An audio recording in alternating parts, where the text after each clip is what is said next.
Both teams are 4-8 record-wise. Both teams are 4-6 in their last 10 games. Both rank in the middle pack offensively. Both have uber-talented rosters, but have yet to completely mesh in the early part of the 2019 season. Only thing is, both teams can't win. Live from Muzzy Field on the side of Bristol, Connecticut, the Bristol Blues organization brings you Bristol Blues baseball. Good morning, good afternoon, good evening, wherever you may be watching us. Thank you for spending a part of your Friday with us. I'm Chris Saunders alongside Matt Polick. Both teams, same record, the Bristol Blues and the Nashua Silver Knights, trying to be able to get themselves, right the ship in a way. And I'm going to bring it over to my partner, Matt Polick, who, you weren't here on Tuesday when they played against Brockton. And I have to tell you, Matt, they did play well in the beginning part of the game, but it was the dreaded middle inning that really got to this Blues team. 5 of their 8 losses have come in the 6th inning to the 8th inning, or even 9th if you consider Game 1. Yeah, it's been the story of the Blues in the 2019 season, unfortunately for them here in the FCBL. I mean, they're getting good outings from their starters. They're getting leads. They're hitting the ball. And then the middle innings come. The bullpen comes out, and, it's kind of like, okay, we're losing it. Okay, tie game. Okay, we're down now. And then all of a sudden it's like, okay, we got to battle back here in the 8th and 9th inning, which isn't an ideal situation on how to win baseball games. That's not a good winning formula. It's playing comeback.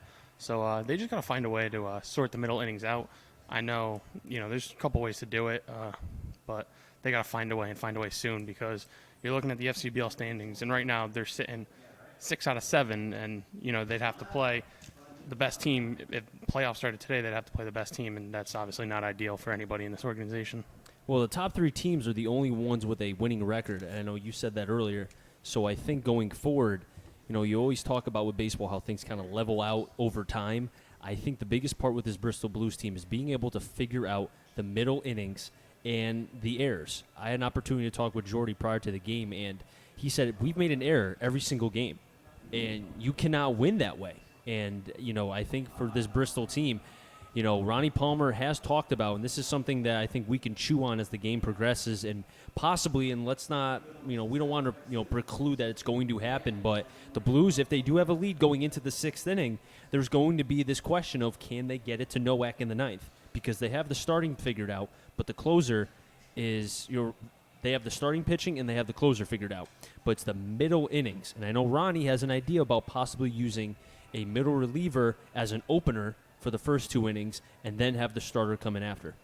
Yeah, that's something, that obviously we've seen. The Rays started it, the so-called opener, which, I wasn't a fan of when it first happened, but, I understand that baseball is a game of adjustments and understand that it's worked, especially for the Rays.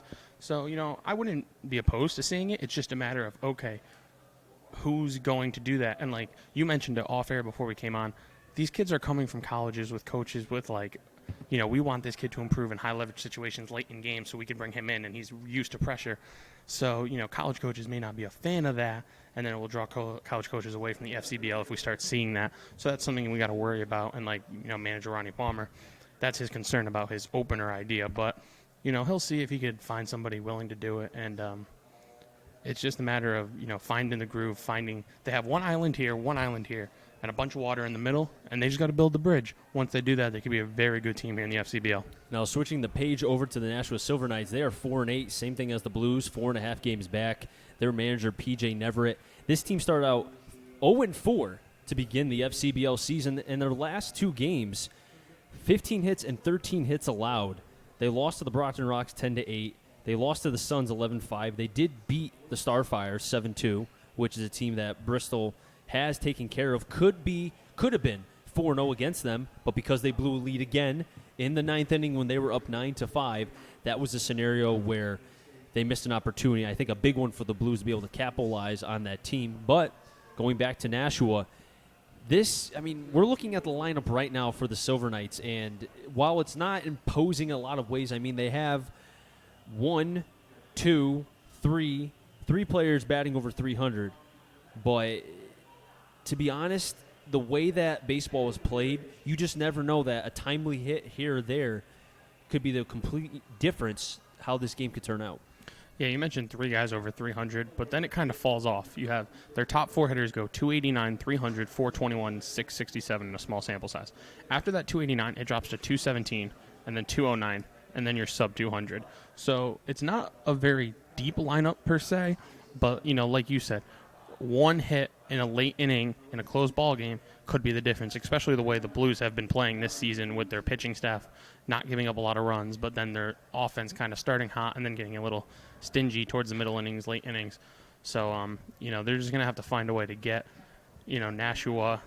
They're going to have to take advantage of the bottom half of the order and get those, quote, I don't want to call anybody at this level an easy out, but, not as stressful as the top of the order is. Now, Ronnie Palmer and PJ Neverett have concluded their conversation in the middle with the two umpires, the home plate and the field umpire. So this game should set to begin in just a few moments. As the sun, the sun's been kind of going in and out with the clouds, but right now did kind of rear its pretty head, and now being covered again.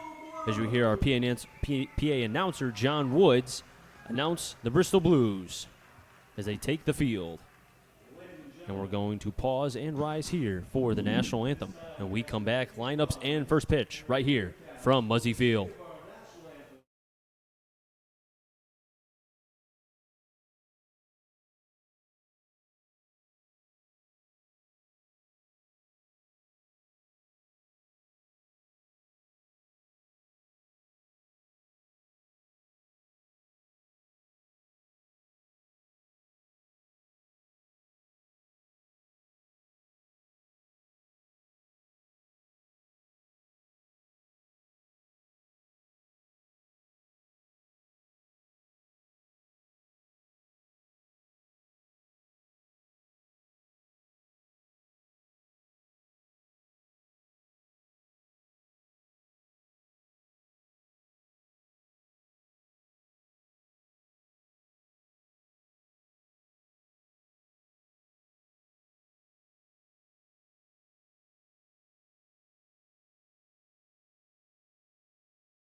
The lineup for the Nashua Silver Knights: batting first, Ben Irvine; batting second, Josh Brodeur; batting third, Dylan Jones; batting fourth in the cleanup spot, Kyle Sandstrom; batting fifth, Barry Walsh; batting sixth, Joe Bramante; batting seventh, Jared Dupree; batting eighth, Benjamin Cowles; and batting ninth, to round out the order for the Nashua Silver Knights, it is Noah Lucier.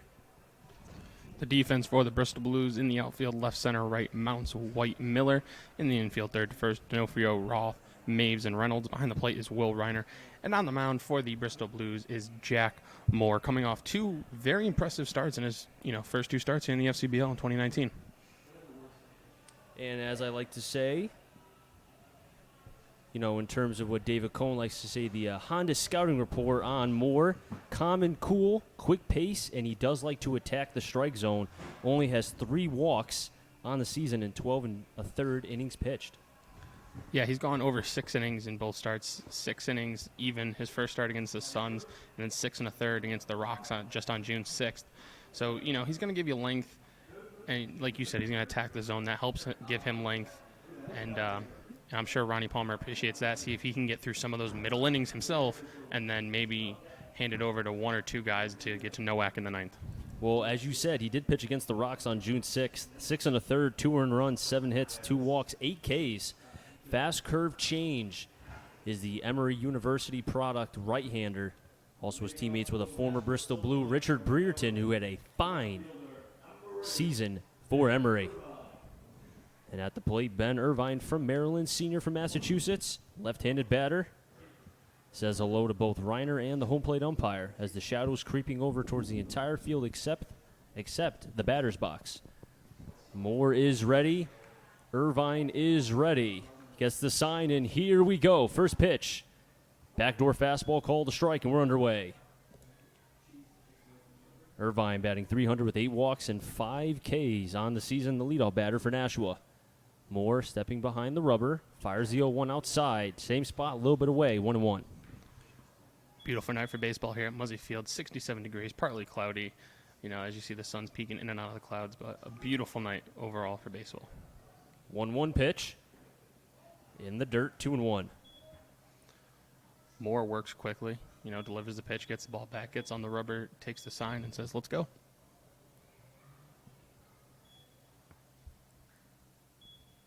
The 2-1 offering. Line drive into right center, giving chases White, still back. And glides over to the left side for the catch. 1 out here in the top of the first. And that was a screamer to center field. Yeah, it was. Ball hit hard there. A 2-1 pitch, not ideal to fall behind. I'm sure Jack Moore follows, it was a James Paxton quote. Is after 3 pitches, I either want to be up 1-2, 0-2, or the batter has to be out. So, and I'm sure Jack Moore, that's his ideal way. He delivers, he attacks the strike zone. First pitch called a strike to the number 2 batter, Josh Broder. And he fell behind Irvine there 2-1, so he didn't want to go 3-1, had to give him a good pitch to hit, and Irvine just lined out to Austin White in center. 0-1, hot shot to short. Roth fields behind the bag, over to first. 6-3 in the book. Quickly 2 down for Jack Moore. A ground ball there, fielded nicely by Roth, and no ground ball for this Bristol Blues team is what you call a can of corn this year. I mean, they are not very clean defensively, so I'm sure Moore is relieved to see a nice defensive play behind him to start this game. And Dylan Jones, who's been one of the top hitters for this Nashua team, 421 average, 13 RBIs, and 8 walks. Jones in the last 7 days has 8 hits, batting .364 with a 500 OPS. First pitch breaking ball, low. That's the curveball, 1-0. What I like about Jones is in 38 at-bats this year, only 3 strikeouts. He puts the ball in play. Gotta love it, especially the way the game's being played now. 1-0 to Jones. Low, 2-0. And I'm sure that Jack Moore knows that there's very few batters you could say just looking at the average that can beat you. This is one that you don't want to leave a 2-0 fastball. And right now he's behind 2-0. Now 3-0. Yeah, if I'm Moore here, I don't think I'm grooving anything over the heart of the plate. I think I'm going to, at this point, intentionally walk him, see if he chases. If not, get the next guy. It's ideal situation to face Jones with no on and 2 out, and he got that. But fall behind 2-0, now 3-0. It'd be best to just throw a ball here, I think. Throws it down the middle, fighting all the way back is Moore, 3-1. Jones, 6 foot, 165 from Franklin Pierce. He's a Palm Beach, Florida. I mean, you know about Florida a little bit, Matt. 3-1, up the middle, diving play by Roth, and just gets underneath his glove as it gets to center field. 2-out single by Dylan Jones. Yeah, I do. One of the benefits of Florida is get to play baseball year-round. So I'm sure that's helped Jones. And, it's a little, it's always a little surprising when people come up north to play ball when you're from down south. But, change of scenery never hurt anyone. And Franklin and Pierce is not a bad product by any means. They produced a lot of good talent. Most of it has played in the FCBL. Now up to the plate, Kyle Sandstrom, 289 average, 9 RBIs, but does have 11 Ks on the season. So this could be a good comp right now for Moore. First pitch with a runner on, high 1-0. And just the looks of it, this sun doesn't seem like it's in too great a spot if you're a left-handed hitter at this moment. Almost in a way kind of staring down at you, right at your eyes. Yeah, it's got to be a little uncomfortable up there, especially with Moore's ability to locate so well. Moore throwing from the first base side of the rubber, down on the count, 0-1 to Sandstrom. Takes a pitch outside, 2-0, and Moore now second batter in a row that he's fallen behind. Yeah, very uncharacteristic of him, He likes to attack the strike zone and get ahead, throw a lot of strikes. So, maybe just trying to find something mechanically here early on. And 2-0. Gets away from Reiner, but he gets back up quickly, 3-0. And now you've gone back-to-back 3-0 counts. And I mentioned it in the pregame. This is a lineup that doesn't run as deep as some others here in the FCBL. So it's important to get the top, important to get these middle guys and then have a new inning with the lower half of the lineup, maybe go 1-2-3 a quick inning. 3-1 gets away from Reiner underneath the wickets, but it doesn't matter because it was a 3-0 pitch. So Jones will get on to second base. Sandstrom to first on the walk. The first one surrendered by Jack Moore. And now Barry Walsh is at the plate. And right now, something we haven't seen from Jack Moore this season, uncharacteristically losing command. He started out pretty good. Got Irvine to line out to center field and then Brodeur to ground out to Roth. But last two batters, the command has not been there for Jack Moore. Yeah, I wonder if he was just a little too scared of, Jones in the 3-hole, being a little too careful with him. I don't know if scared's the right word to say. No, you're right. First pitch, inside a ball, and 5 straight balls have been thrown by Barry, or not by Barry Walsh, but by Jack Moore. I think it was just being a little too careful. That's a better way to put it than scared. My apologies out there. Dylan Reynolds, the first baseman, playing behind the runner. That's Sandstrom. Runner on second is Dylan Jones, who got a 2-out single up the middle.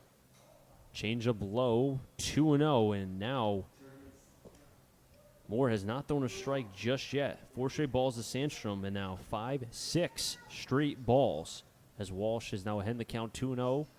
Moore stepping behind the rubber, trying to reset himself here as the pitch count arises for Moore.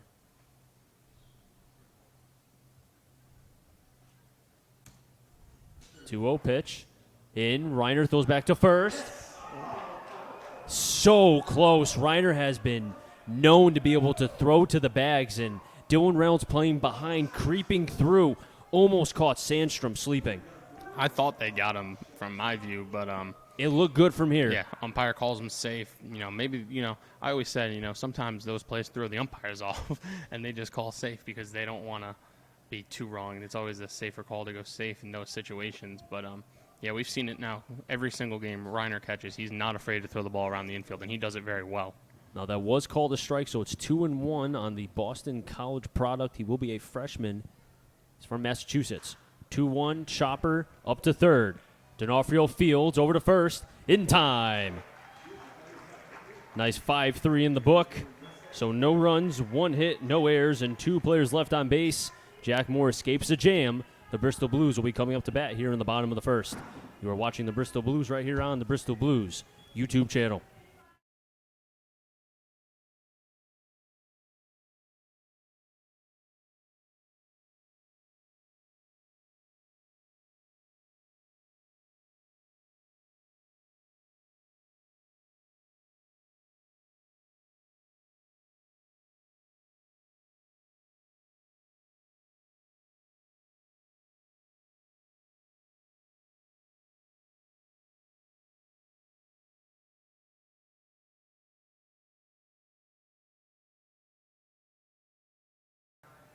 Jack Moore escaped the jam for the Bristol Blues as runners were on first and second, but Barry Walsh was able to ground out to the third baseman D'Onofrio, made a nice play charging in, and the Blues will have an opportunity here in the bottom of the first.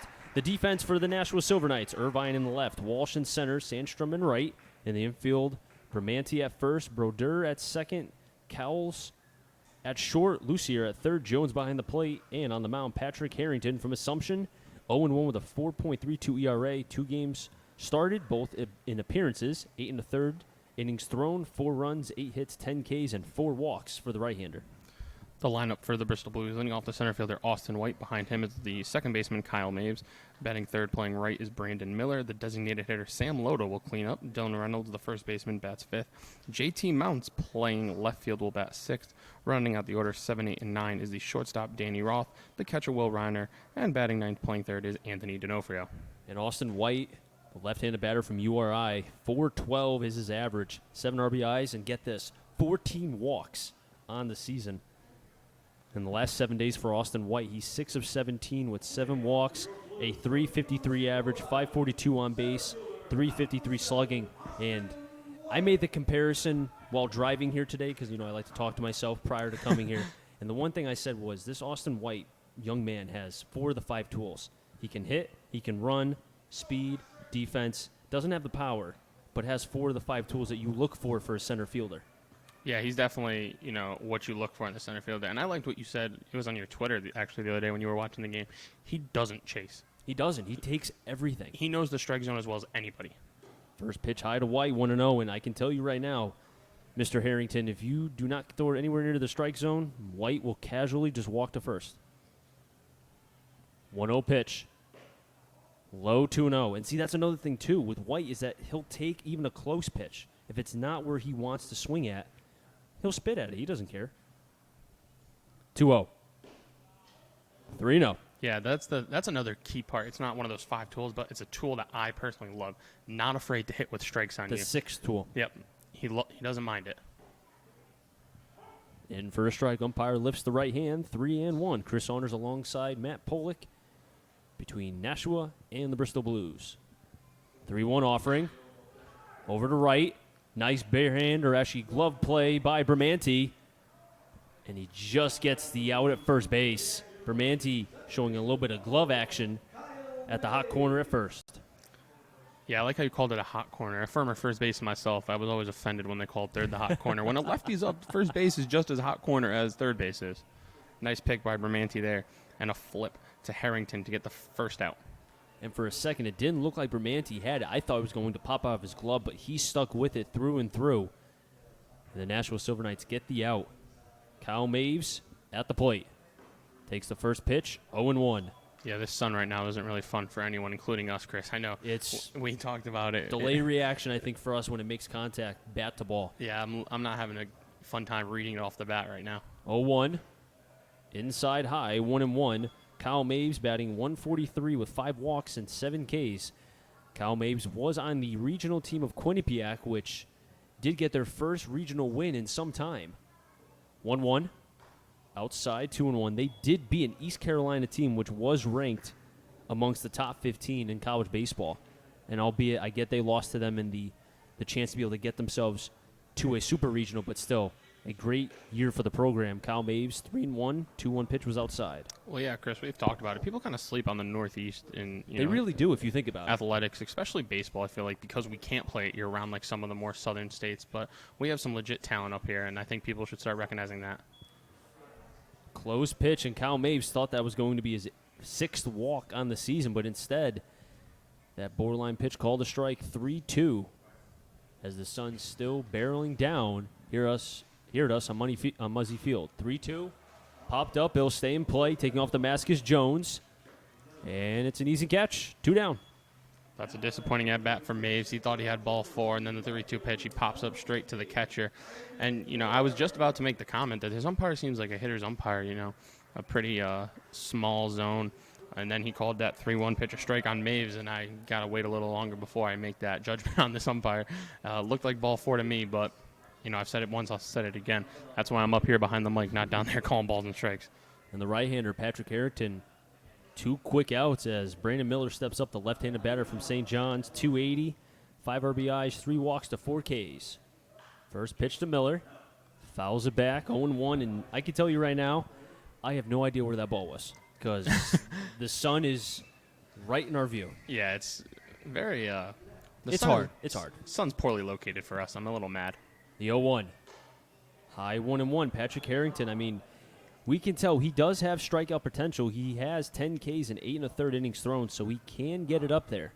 His 2 starts were both against the North Shore Navigators. Miller rockets one up the middle for a 2-out single. Giving chase over is the center fielder Walsh. He gets it in. And as I said, a 2-out single for Brandon Miller. And every time he makes contact, it's a loud contact. Yeah, that's, we've seen both pitchers now get 2 quick outs, and then all of a sudden, 2 outs, give up a hit. Let's see if Harrington can work around his 2-out hit just as Moore did in the top half of the first.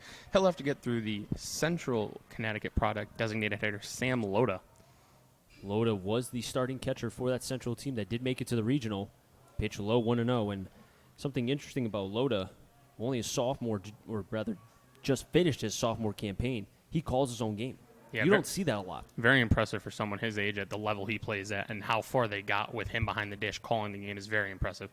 1-0 to the left side, over to short. Kells flips it over to the easiest bag, second base Brodeur.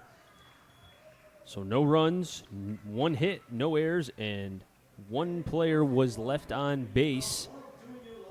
We're through 1. 0-0 here from Muzzy Field.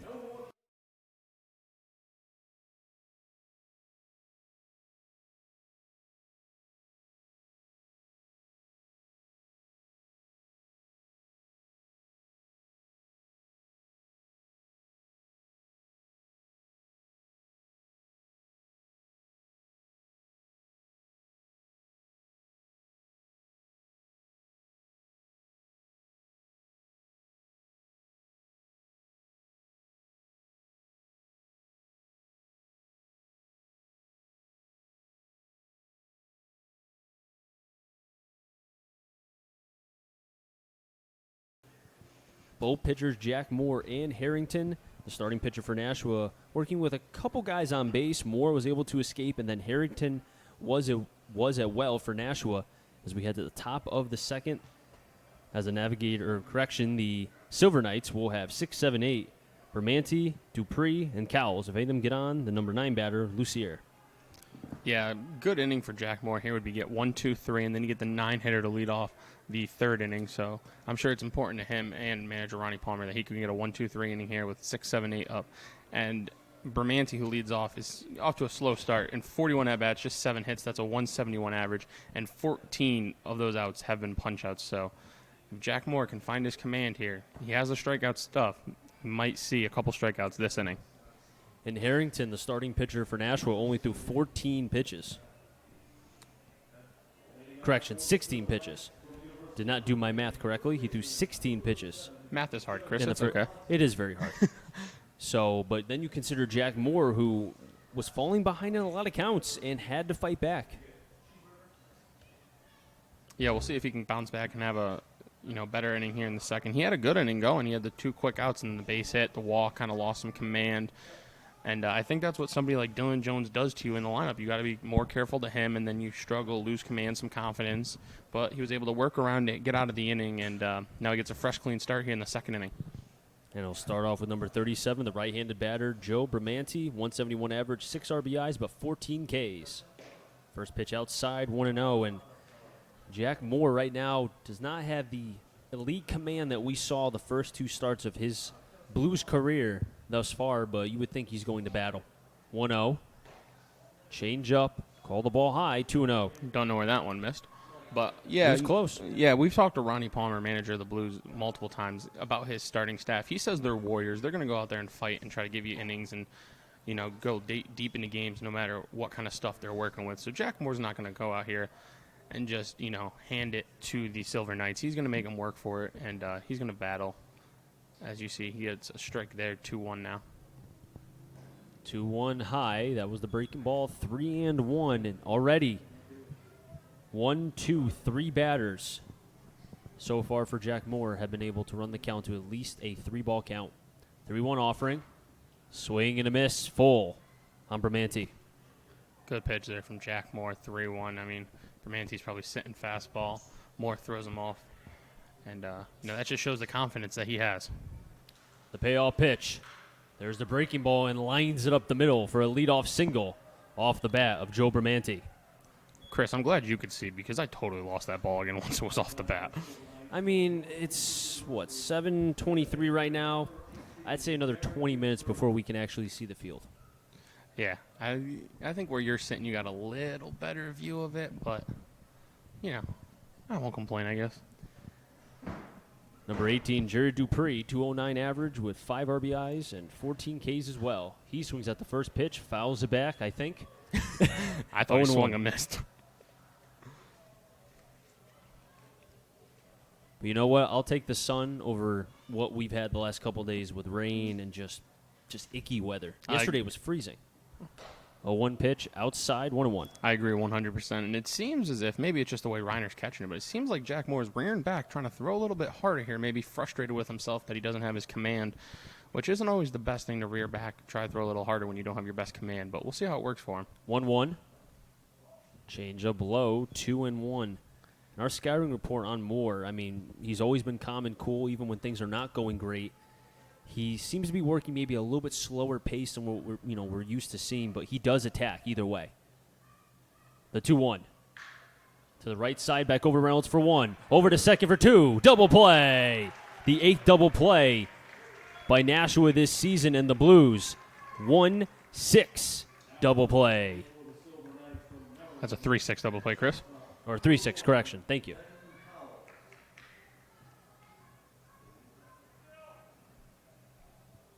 Good job by Moore there, erasing the leadoff single with that DP. Now is 1 out away from getting that 9-hitter to lead off the third inning, as I mentioned before. Benjamin Cowles at the plate. First pitch curveball low, 1-0. Cowles 167 with 16 Ks and 4 RBIs. A whole lot of strikeouts from the 6 to the 8 batter when you consider 14, 14, 16. Foul back, 1-1. I saw that one that time. Did you? I didn't see it. I saw it. It went right through right past my eyes up there to the right of us. That double play could not have happened at a better time for Moore. Maybe this can kind of, in a lot of ways, get him going. 1-1. Half-hearted swing inside. Good pitch by Moore. 1-2. Yeah, now he's one strike away from getting out of this inning, and his pitch count isn't in horrible shape. It's at 32 right now. If he gets a strike, 33 through 2 innings isn't terrible considering the situation. 1-2. Over to third. D'Onofrio fields. Across the diamond. Strong throw gets the out, and because of the double play, the side has been retired. 5-3 in the book. No runs. 1 hit, no errors, and as I said, because of the double play, nobody left on base. We head to the bottom of the second. 5-6-7, Reynolds, Mounts, Roth when we come back.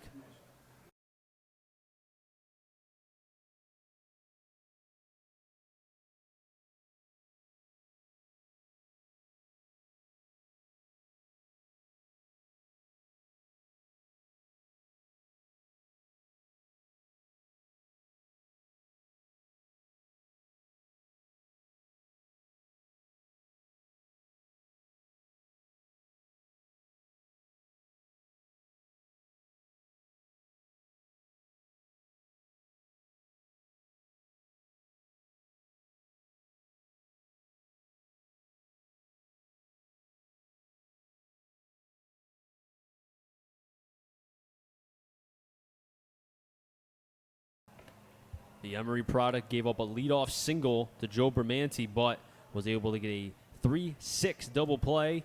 And then now again, second straight time we've seen D'Onofrio back-to-back innings make nice plays at third base for Jack Moore to allow him to be able to find his groove, and maybe the positivity can carry over. We'll wait until the top of the third, but we're still in the bottom of the second. It'll be 5-6-7, Reynolds, Mounts, and Roth. Dylan Reynolds, a .214 average with 9 RBIs. Does have 4 walks to 9 Ks on the season, and now the sun's starting to slowly go down. Maybe we can see a little bit. Yeah, slowly but surely it's getting there. Maybe a couple more minutes. Probably by the third inning we'll be good. First pitch to Reynolds. Inside, nipped for the strike, 0-1. I can't say taking the sunglasses off has helped now.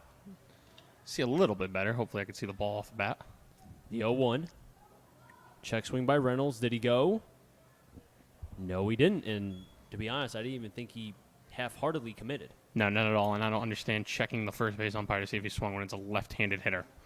1-1 count on Reynolds. Outside, 1-2. And Reynolds the last 7 days has been struggling. You consider 2 for 20 with 4 Ks, only batting 100. 1-2, there's the breaking ball high. Must have been a little bit higher than usual, 2-2. Yeah, it looked good from up here. But, we're all umpires when we're not actually umpires. 2-2 pitch. Reynolds lines that one into center field. A leadoff single for the first baseman for the Blues, Dylan Reynolds. And now batting, my partner's favorite player. It is JT Mounts, the Oklahoma State commit. Yeah, I don't pick favorites, Chris, but off the record, he's my favorite Blue. I haven't even seen him play yet. When we first got the roster, I was looking through these guys, and I was like, okay, this kid's a high school kid. Let me see what I can find on him. I didn't find his baseball highlights. I found his football highlights. This kid flies. He beat every single corner, and he wants to show off the speed to these Bristol fans trying to bunt right here. I love it. Small ball. I love it. And especially when you consider, too, where the third baseman is Lucier. He's playing near the grass, so if you can get into that Bermuda Triangle between third and you figure Harrington does finish towards first base, you might be able to make something here. 0-1 to Mounts. Inside, 1-1. Yeah, you mentioned he's a commit to Oklahoma State. Hasn't played there yet. Just finished high school. That's why he came late to the Blues. Had to finish from Cypress, Texas, is where he is from. Played baseball and football there and excelled in both. 1-1 high. 2-1 to the Oklahoma State commit. And Oklahoma State, they lost to a hot team in Texas Tech, but they made it to the Super Regional, and I think, Coach Holliday has a nice player here in JT Mounts. We're lucky to have him. 2-1. High 3-1. And the first game for JT Mounts was against the Bravehearts, a game of which the Blues won. He did get 2 walks and a run. Doesn't have a batting average yet, but has shown play discipline. 3-1 to Mounts. In for a ball. And you know what? Make it 3 walks on the season for Mounts. Yeah, he went up there. And one thing I noticed right away is where he stood. At this level, you see a lot of guys creep closer to the plate. He redefined that. I mean, his foot was on that inside line of the left-hander's batter's box. Pitcher came in, missed inside. Mounts had to get out of the way. Stood exactly the same place. Pitcher missed inside again, almost hit him. Stood the same spot. He was not afraid to get right back where he was and where he feels most comfortable. Casey Bass does that as well. Casey Bass is another guy that does that. Blues have a lot of guys. Now, I wonder here if Ronnie Palmer is going to try to bunt. Runners on first and second. Play the odds. First baseman's creeping in. First pitch inside. Taking for a strike. 0-1 on Roth. 286 average. 5 RBIs, but does have 15 Ks. Yeah, the Nashua Silver Knights looked like they were expecting the bunt. First baseman playing, backs up a little bit now. Was playing about a foot in on the grass. 0-1, I assume he has the right to swing, no bunt. Harrington's 0-1 offering. Roth pops it up behind the press box. It'll be 0-2. And Roth, as we've said, 15 Ks on the season, one of the tops in the FCBL. Has been prone to the K. Does have power, but at the same time, the K has been his bugaboo this season. And after that swing, both third and first have brushed back behind the bag. 0-2 to Roth. Swing and a miss. And another K for Roth. That's 16 on the season. The first for Harrington. Yeah, and Mounts had to hustle back to first.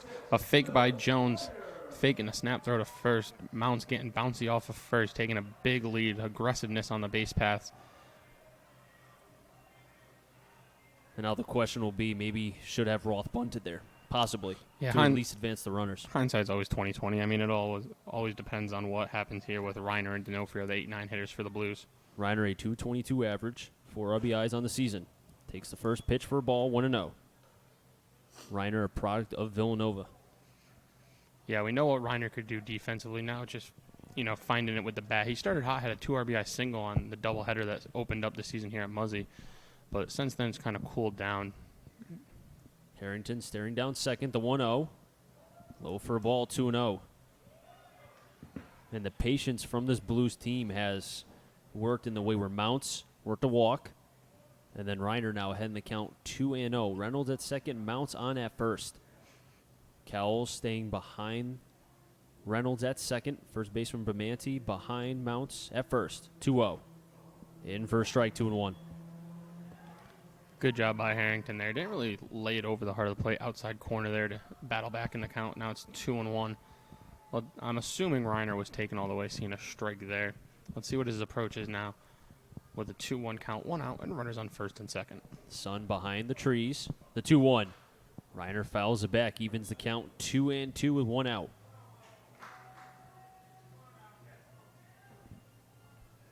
On deck is Anthony D'Onofrio, who's made 2 nice plays in first and second. Yeah, we've seen flashes from D'Onofrio at third of being a very stellar defender. It's just a matter of staying consistent. He has a very strong arm. It's just, consistently fielding the ball and making the throw across the diamond. Reiner calls time.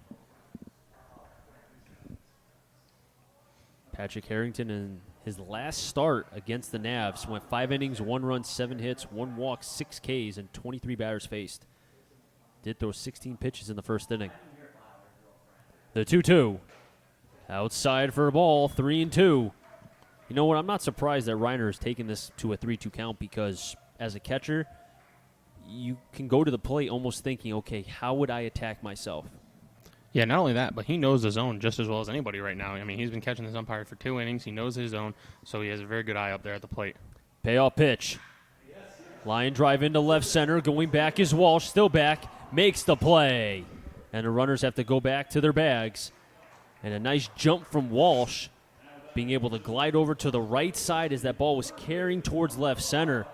He made that look easy. Yeah, he did. Off the bat, I thought that had a chance of getting down. Left-handed hitter going into left center, kind of slicing away from the center fielder. But Walsh did a great job tracking it, running it down, and a nice play. And now, just like that, Harrington an out away from getting out of this, jam here in the second inning. Anthony D'Onofrio, 192 with 3 RBIs, 5 hit-by pitches on the season.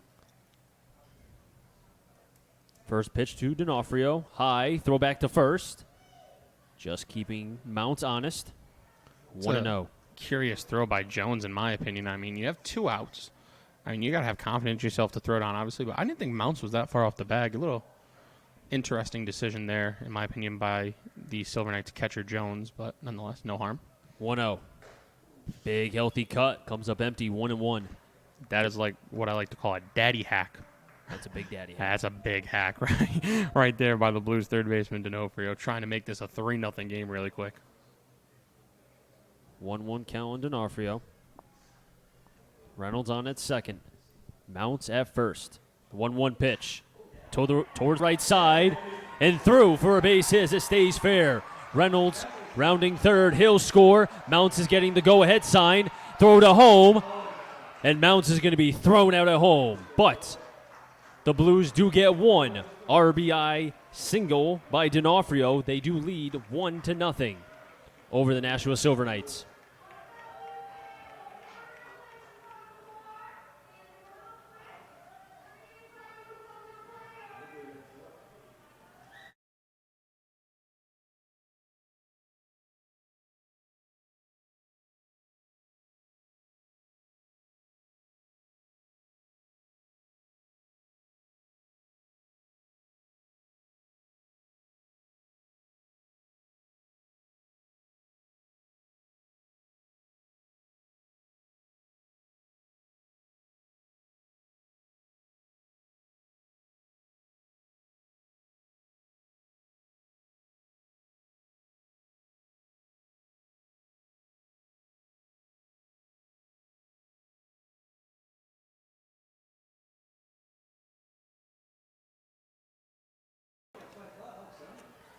Top of the third, the Nashua Silver Knights will have 9 then top. Lucier, Irvine, Brodeur, Anthem, Gedon, Jones.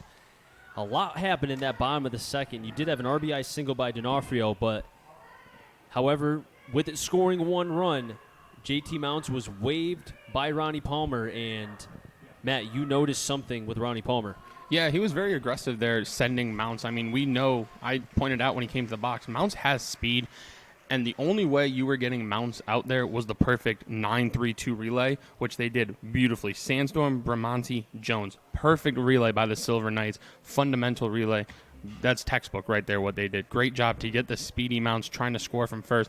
And more credit, though, to Anthony D'Onofrio. We mentioned the huge hack he took, and then he shortened up and went with the outside pitch to right field to get the run. Huge approach right there in that at-bat to get a run across and give Jack Moore, who's kind of been struggling a little bit, working out of it, a lead here. Maybe that can give him confidence, settle him down, relax him, and help him get through. He has 9 then top here. Help him get through the 3rd, 4th, 5th, 6th, potentially 7th inning. Moore is facing the 9 batter. Lucier, a 161 average, 5 walks. First pitch curveball in for a strike, 0-1. And now the biggest proponent for pitchers after your team scores you a run, the shutdown inning. 0-1 to Lucier. High and in, 1-1. Yeah, we mentioned it time and time again, the shutdown inning. Can you shut them down? Hitting is contagious.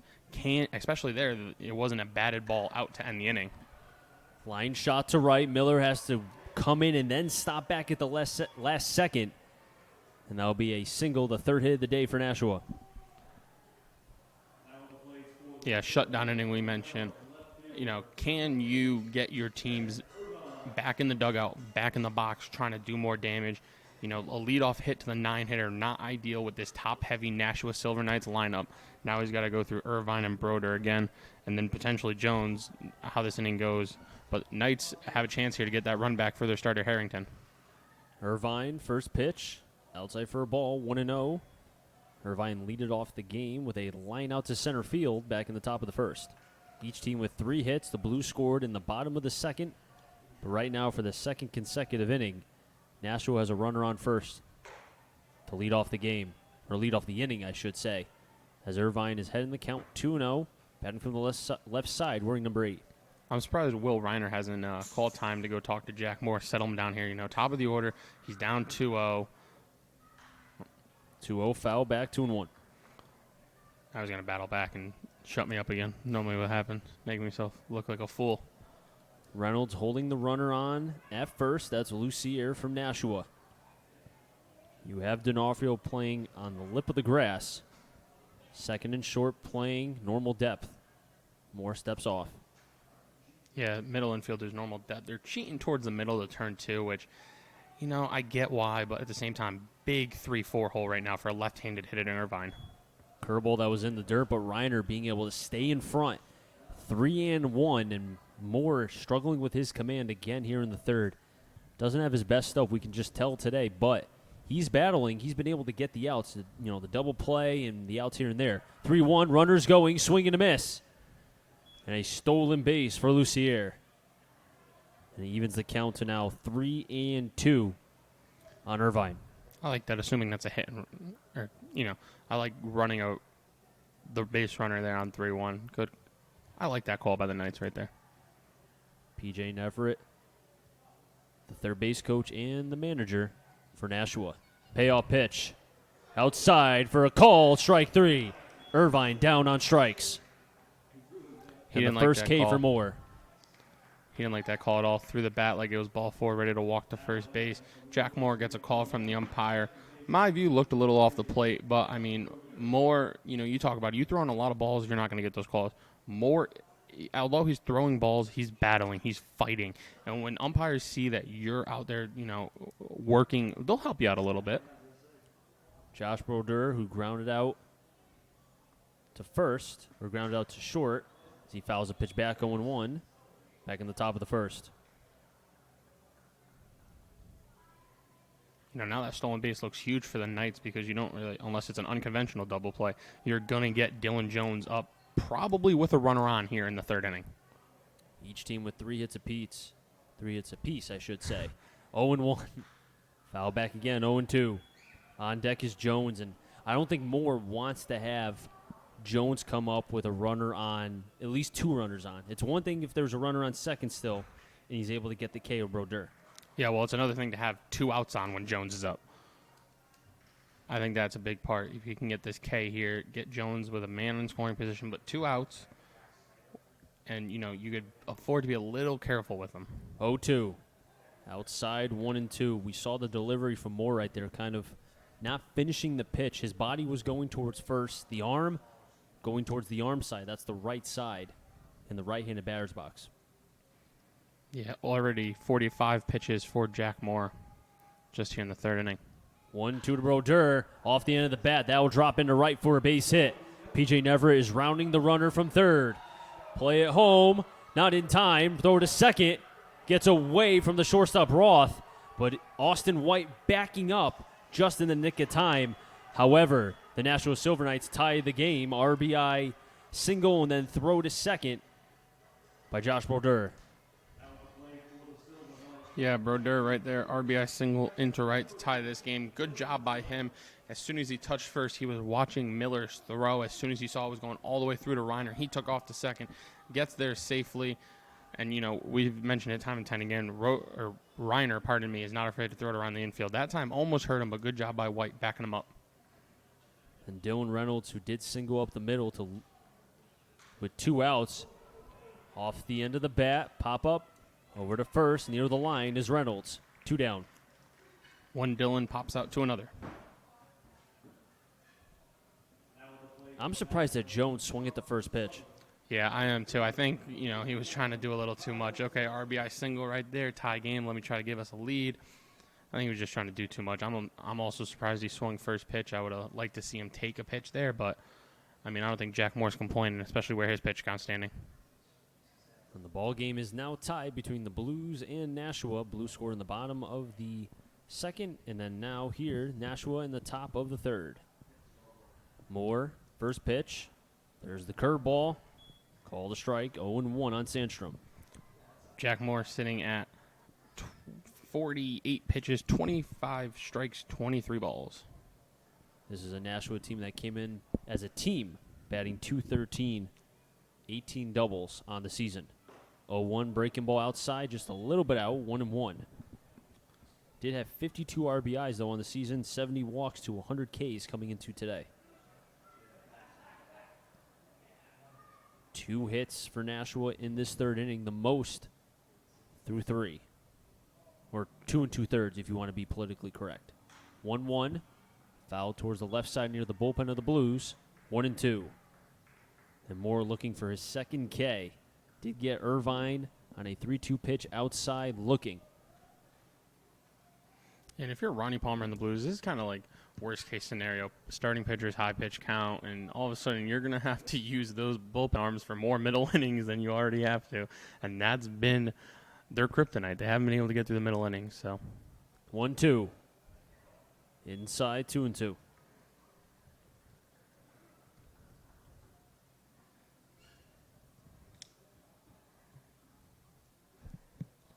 Two's on the board. 2 balls, 2 strikes, 2 outs. Tie game between Nashua and the Blues. Runner on second is Brodeur. The 2-2 pitch. Breaking ball up the middle. Roth ranges behind, can't get it. And Brodeur from third will score as the ball is cut off by Reynolds. And Nashua has taken the lead 2-1. RBI single off the bat of Kyle Sandstrom, his 10th of the season. Well, I like what first baseman Dylan Reynolds did right there, cutting that ball off, not letting it go through to Reiner. You know, we saw Brodeur advance to second on the throw home by a Blues outfielder. White, probably not the smartest decision to throw that all the way home. Probably should have hit his cut. Obviously, the runner stays at first, doesn't go to second, so no harm, no foul. But first pitch to Walsh, breaking ball outside, taken 1-0. Well, you have to think about, too. Brodeur, University of Rhode Island. Where does Austin White go? you're correct, Chris. So he knows that runner, and he maybe thought he had a chance. And now Ronnie Palmer is aggressively running out to the mound to talk with Jack Moore, the young right-handed pitcher from Emory University, as there's nobody warming up in the bullpen for the Blues. Yeah, and I think the way the bullpen's been for the Blues, you got to get at least 4 out of Jack Moore, right? You got to at least. I mean, what's the pitch count right now? He's at 53. 28 strikes, 25 balls. 53. Well, I know, I'm just considering the strike-to-ball ratio. I mean, yeah, it's not great. Thank you. It's pretty obvious. But no, I think right now Ronnie Palmer is probably just – I think he's giving him tough love. Yeah. I think, this is a situation, he just, in a very nice way, kind of punched him in the chest and said, go get him. Yeah, we've talked to manager Ronnie Palmer about Jack Moore. Jack Moore is very, go with the flow, He's a California kid who was from Pennsylvania. Yeah. I think he's from Georgia. He's from Georgia. Oh, you're right, correct. So he's a California kid in a Georgia state. 1-0 off the end of the bat towards second. Maves, Fields, over to first in time for the third and final out. Meeting helped. It did. 4-3 in the book. But Nashua does score 2 on 3 hits. 2 runs, no errors, and 1 player left on base. We head to the bottom of the third. Your score, Nashua 2, Blues 1.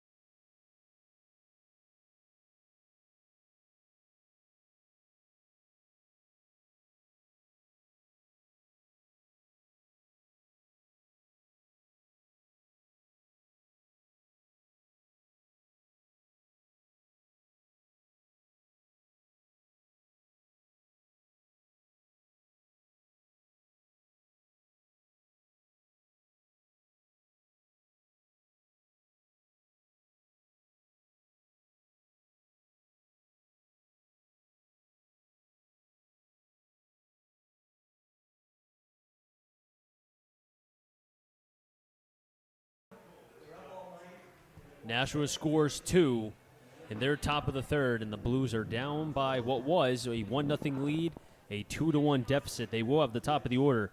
Austin White, Maves, and Miller coming up. Some scores around the FCBL. Right now in the top of the fourth, the North Shore Navigators have a 1-0 lead over the Westfield Starfires. And the other game going on is the Brockton Rocks visiting the Worcester Bravehearts. They're in the top of the third. Bravehearts have a 3-2 lead in that one.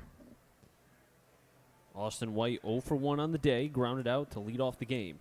On the mound for his third inning of work, Patrick Harrington. First pitch inside, 1-0. White showed bunt there, pulled back on the ball. He did that his first at-bat, too. I noticed it was a little hard to see with where the sun was at the time, but he did do that both at-bats now. 1-0, high, 2-0. He won't swing at a ball. No, he won't. You could throw him 1,000 balls. He's going to sit there. He's going to pull up a chair and just sit there and stare at him. The 2-0 pitch.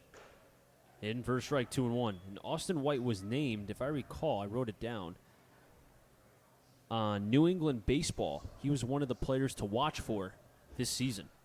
2-1, hard chopper over to second. Brodeur fields on the grass, over to first in time. One down here in the bottom of the third.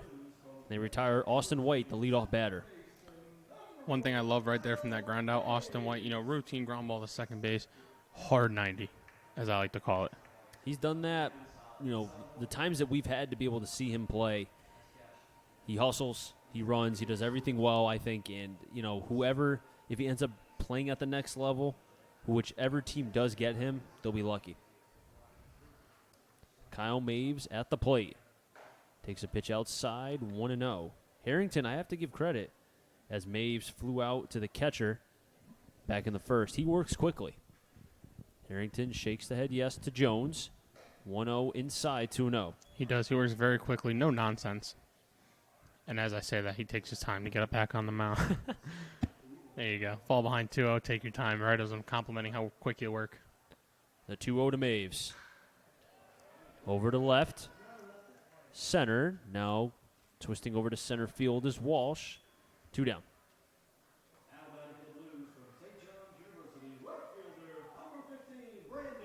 Harrington with 23 strikes, 22 balls. And Brandon Miller, who did single with 2 outs back in the first, is at the plate again with the same situation. Yeah, singled into right his first time. Doesn't look like the Silver Knights are making any adjustments defensively, shifting. I've been very curious to see. This is my first year, calling FCBL games. And day one, the Westfield Starfire shifted on Casey Bass after he got a base hit. So now I'm curious to see if, other teams are stealing, if, the Starfires are doing that more, common, more, they're the new team in the FCBL. Maybe they're the ones to start the trend. The Rays started the opener. The Astros started the fire tanking, as I like to call it, lose 1,000 games to win the World Series. Maybe the Starfires are starting the shifting in the FCBL. 2-1 count on Brandon Miller. Came into this game with a .280 average, 5 RBIs, with 3 walks and 4 strikeouts, the St. John's product. Nashua with 5 hits, Blues with 3. Blues scored in the bottom of the second, but then Nashua scored 2 to lead 2-1. Another foul ball up the first baseline, evens the count 2-2 with 2 outs. One thing I like about Miller is the red batting gloves go nicely with the Blues uniforms. It's not their primary color, obviously. They have the blue and white, but they have the red numbering on the front of their jersey. So the red batting gloves is a nice look to it. It's just enough red, not too much. It reminds me of, I believe it's Tim Anderson on the White Sox that uses the red batting gloves. And Miller running the count full, 3-2.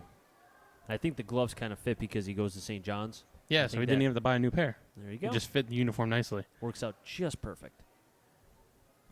Payoff pitch from Harrington to Miller. And he fouls it back. We'll do it again. Now Nashua, when they come up to bat in the fourth, they will have 6, 7, 8. Bramante, Dupree, and Cowles. Harrington right on the rubber. He's ready to go, but Miller taking his time. Yeah, it doesn't look like the umpire's too happy with how long Miller's taking to get in the box, so he better be swinging at anything close here, 3-2. The 3-2 pitch to Miller. Breaking ball. Sends it into center. But Walsh, who's had a day in center field for Nashua, continues as he makes the catch. Side retired. As Harrington works an impressive 1-2-3 inning here in the third. We head to the fourth. Your score, Nashua 2, Blues 1.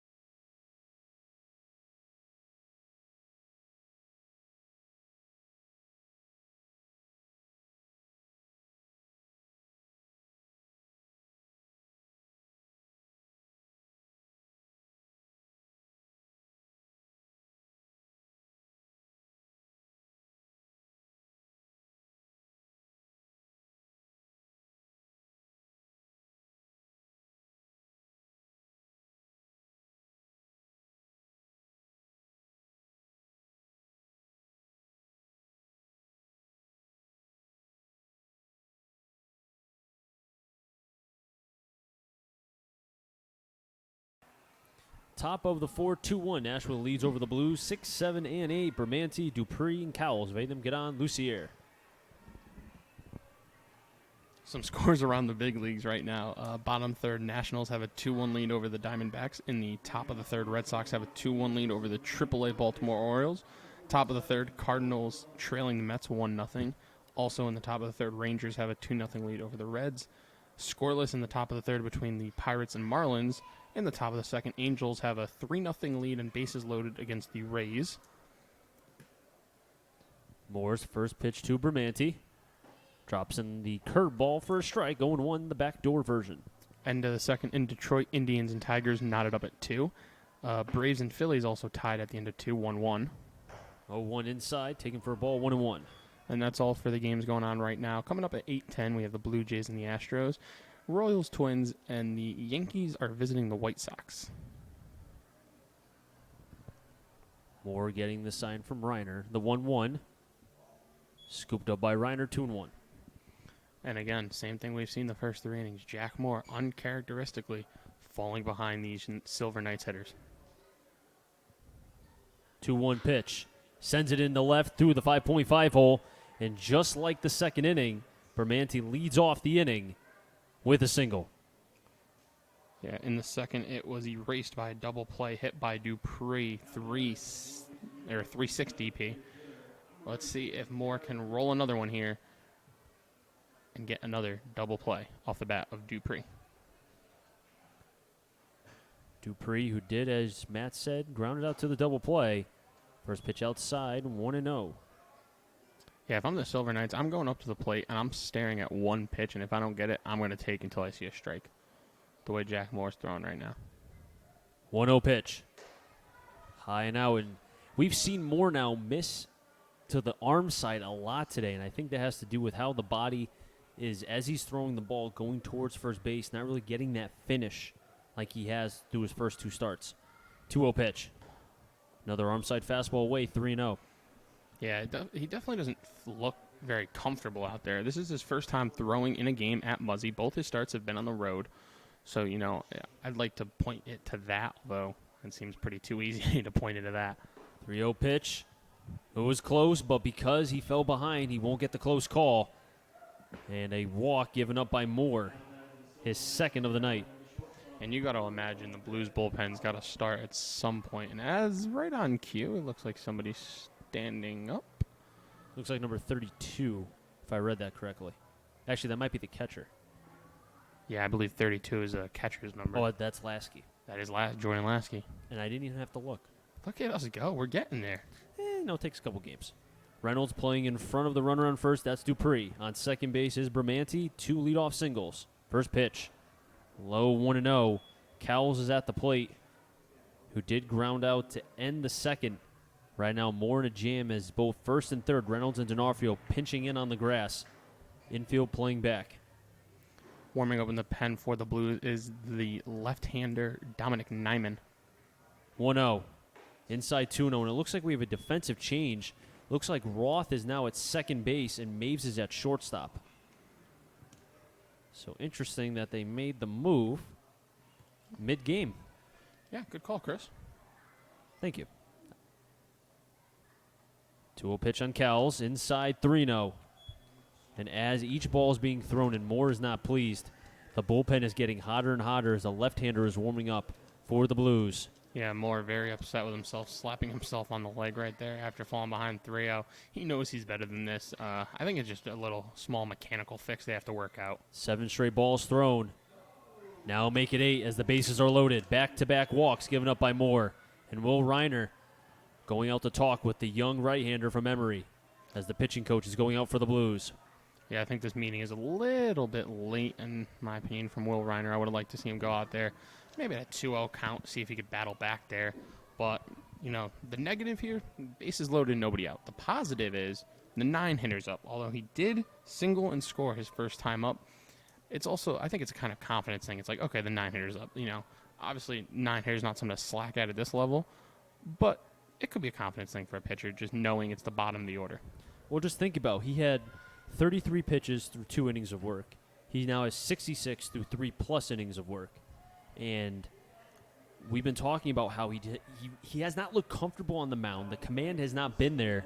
And now with a bases-loaded situation with the 9-batter, Noah Lucier, who was last time up, did single to right and eventually did come around to score to give Nashua one of the 2 runs. You would almost have to think keep Nashua at least 1 run here.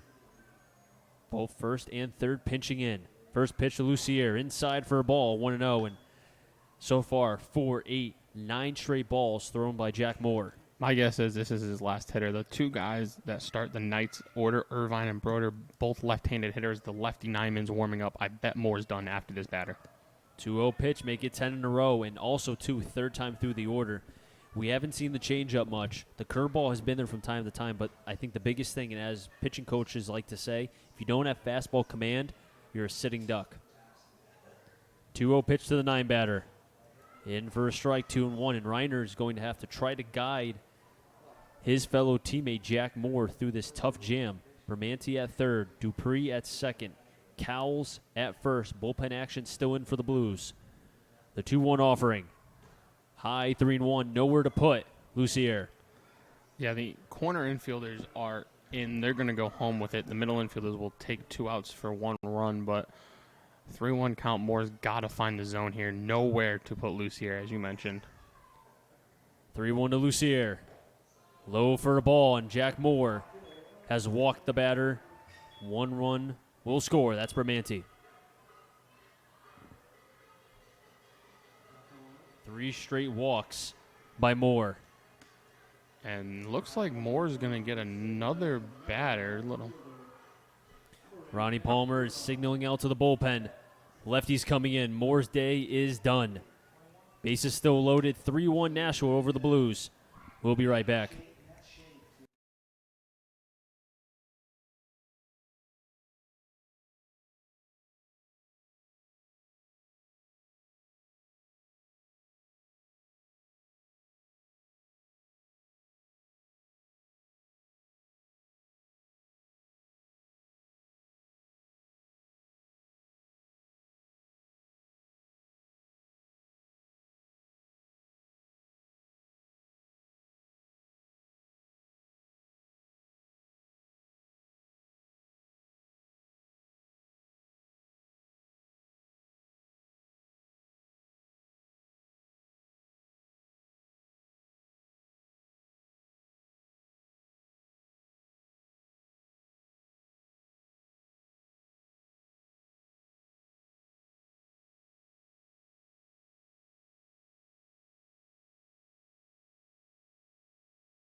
Bases still loaded for Nashua as we have a pitching change here at Muzzy Field.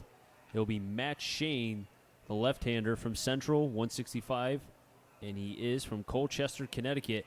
Only 1 appearance, did go 1-2-3 against the Worcester Bravehearts back on June 12th with 1 strikeout. And right now, Moore, at least in terms of the 3 innings, the 1K, 3 walks, 6 hits are in the books, but he is responsible for all 3 runners on base. So if all 3 came around to score, he would surrender 6 runs, but that's the worst case scenario. Best case scenario, Shane's able to get Irvine, Broder, and Jones, but it's a tough task for the left-hander from Central. Yeah, the toughest task a reliever could face is bases loaded, nobody out. I'm sure you've seen some of these back in your heyday, Chris. Quite a bit. I mean, we saw Seelhorst, what was it, a week ago, 2 weeks ago, I think it was against Brockton, where he was able to escape it. But yeah, it was Houdini-like. Very Houdini-like. He had 2 3-2 counts and was able to get the strikeouts. But Matt Shane in a tough situation. But at the same time, you know, Jack Moore, this was not his best outing. He did compete. But at the same time, this is why these young men are in this league, to be able to learn and figure out when you don't have when you don't have your best stuff, how do I get out of it? This is a teaching tool, and I can almost guarantee you the next time Moore goes out, his stuff will be better. Yeah, we've talked to him, on a couple occasions now, and he's definitely the type that's here to learn and get better. And, he's going to be frustrated with himself for the time being as, maybe he should be, I think it's always good to be a little hard on yourself, but at the end of the day, he's going to say, okay, what did I do wrong? What can I do better? And how can I become a better pitcher from this experience? Ben Irvine is at the plate, 0 for 2. Irvine came in with a 300 batting average, does have 5 Ks, but 8 walks on the season. First pitch from Shane. Low for a ball, 1-0. That's the last thing manager Ronnie Palmer wanted to see out of the bullpen from Matt Shane, a first pitch ball after 3 straight walks. Well, the toughest thing, too, for a reliever to come in with the bases loaded is you don't have any room for error. Shane delivers. Gets away from Reiner. Runners coming from third. Throw to home, not in time. And the runners advance 1 base. Scoring from third is Dupree. It's now 4-1 on the pass ball. Very uncharacteristic right there. Reiner to allow a pass ball. That one just right off the edge of his glove. And that run will be charged to Jack Moore.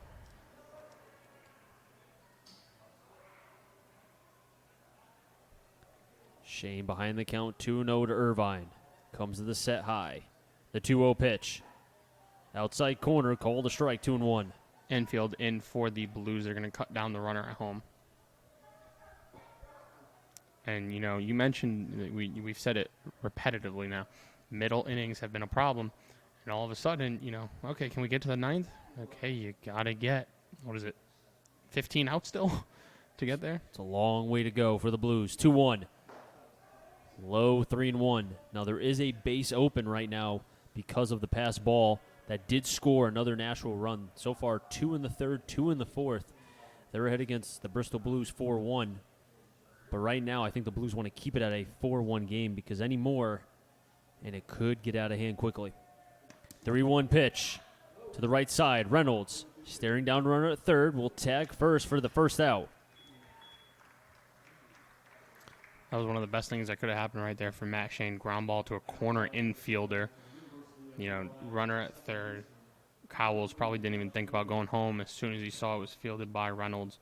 Gets the out at first, and now all of a sudden, your shallow fly ball or another ground out and another out away from getting out of this.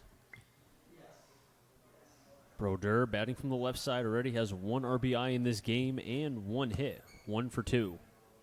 Has a couple ribeyes on third and second. First pitch, infield in. Outside, 1-0.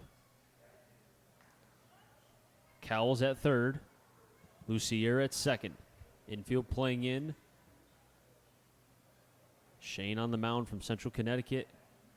In his hometown, Colchester, Connecticut. Shane sets high. Stares down the runner at second. Delivers. And a long foul ball. Yeah, a little bit out in front there is Brodeur. Inside pitch, turned on it, send it pretty far foul, probably into the street there. Both third and first, Reynolds and D'Onofrio pinching on the grass. Infield with Roth now playing second and Maves playing short. Defensive change the Blues made prior to this inning. 1-1. In the dirt, Reiner being able to block this one, 2-1. I still find that defensive switch a little weird. I mean, it's not like they had played. Roth had made a good play at short. Maves hadn't really seen much action. He had a 1 ground ball at second base, but, knock on wood, we haven't seen an error from the Blues yet today. So a little curious to why that defensive switch happened. Well, I did see Roth getting some ground balls at second base during their BP, so maybe that's why he switched. 2-1 to Brodeur. In for a strike, 2-2. Big pitch there from Matt Shane. Obviously, you don't want to go 3-1. Now you have 2-2. You have, you can kind of not lob it in there, throw a meatball. You have some wiggle room now. 2-2 count. Shane staring down Reiner for the sign. He gets it. Puts the glove at his chest. Delivers the 2-2 breaking ball. Swing and a miss. Brodeur goes down swinging via the K. 2 down. Big pitch for Shane. Great pitch from Shane right there. Beautiful breaking ball. Getting Brodeur swinging out in front off balance. Huge K there. Now he's just got to, okay, you got that K. Here's Dylan Jones. Have fun. Dylan Jones did swing at the first pitch and popped up the first, I should say, back in the top of the third. Now he gets a lefty-righty matchup. Let's see what he does and how he attacks now that he's facing a righty, as you said. First pitch to Jones. Reiner being the rock, 1-0. Well, obviously, the situation of how it became about with the pass ball isn't ideal, but you have a base open, so if you fall behind Jones here, I'm curious to see if they'll say, okay, we'll take our chances with Sandstrom. But Sandstrom does have an RBI single, though. So if you want to play the analytics, I mean, Jones does have a hit. So, I mean, either way, it's going to be difficult. Sandstrom, you get the lefty-lefty matchup, though. That's true. 1-1 inside, 2-0. Or 1-0, I should say, inside, 2-0. And both batters retired here by Matt Shane have been left-handers. So maybe, he feels more comfortable lefty-lefty. I know you're a former lefty reliever. I'm sure you always like seeing a lefty hitter versus a righty. To be honest with you, facing a right-handed batter is not as difficult as I think a lot of people think. 2-0. Jones fouls it back. 2-1. It just all depends on the arm slot from the left-hander, where you can pick it up. And as a right-handed batter, sometimes they can't see it out of the hand. In Shane's case, now seeing what kind of stuff he has, if you can pound that inside corner to righties, then they have to step back an inch or two, which then opens up the outer half of the plate for you. 2-1 count on Jones. Breaking ball, that was a beauty. 2-2, 2 balls, 2 strikes, 2 outs. I'm curious to see if he goes back to the breaking ball. Seems like that's what he's got the most confidence in right now. We haven't seen it that much. I mean, I think that's the second breaking ball he's thrown since coming in with the bases loaded. Cowles at third. Lucier at second. The 2-2 pitch.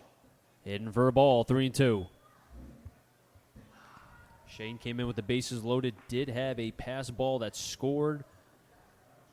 Dupree from third. But then it was able to get a ground out to first base from Irvine, and then Brodeur struck out swinging.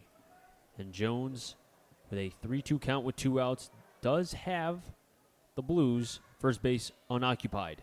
3-2 in for a ball, and Jones reaches via the walk. An update from Chicago. The should-be starting all-star first baseman for the American League, Luke Voigt, has homered. Yankees have an early 1-0 lead. That's huge against Lucas Giolito on the mound for the Chicago White Sox. The Blues have 3 walks in this top of the 4th inning. And Nashua with 2 runs. Well, now you get the lefty-lefty matchup here of Sandstrom. Let's see if Shane can get out of this. Now bases loaded, 2-out jam. Sandstrom with an RBI single, breaking ball low, 1-0. Barry Walsh is on deck. Sandstrom takes a deep breath, steps back into the batter's box. Infield just trying to get the out here, 1-0. Two-seamer too much in, 2-0.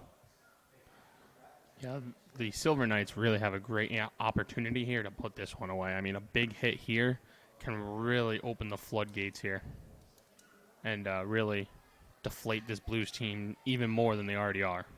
Dupree, Cowles, and Jones all on base via the walk. In for a strike, 2-1.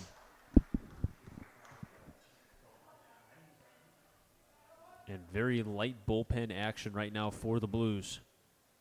It looks as if it's just some stretching down there. So this is Matt Shane's problem, if you want to call it that. 2-1 pitch. In for a strike again, 2-2. 2 balls, 2 strikes, 2 outs. Shane 1 strike away from only giving up a run here.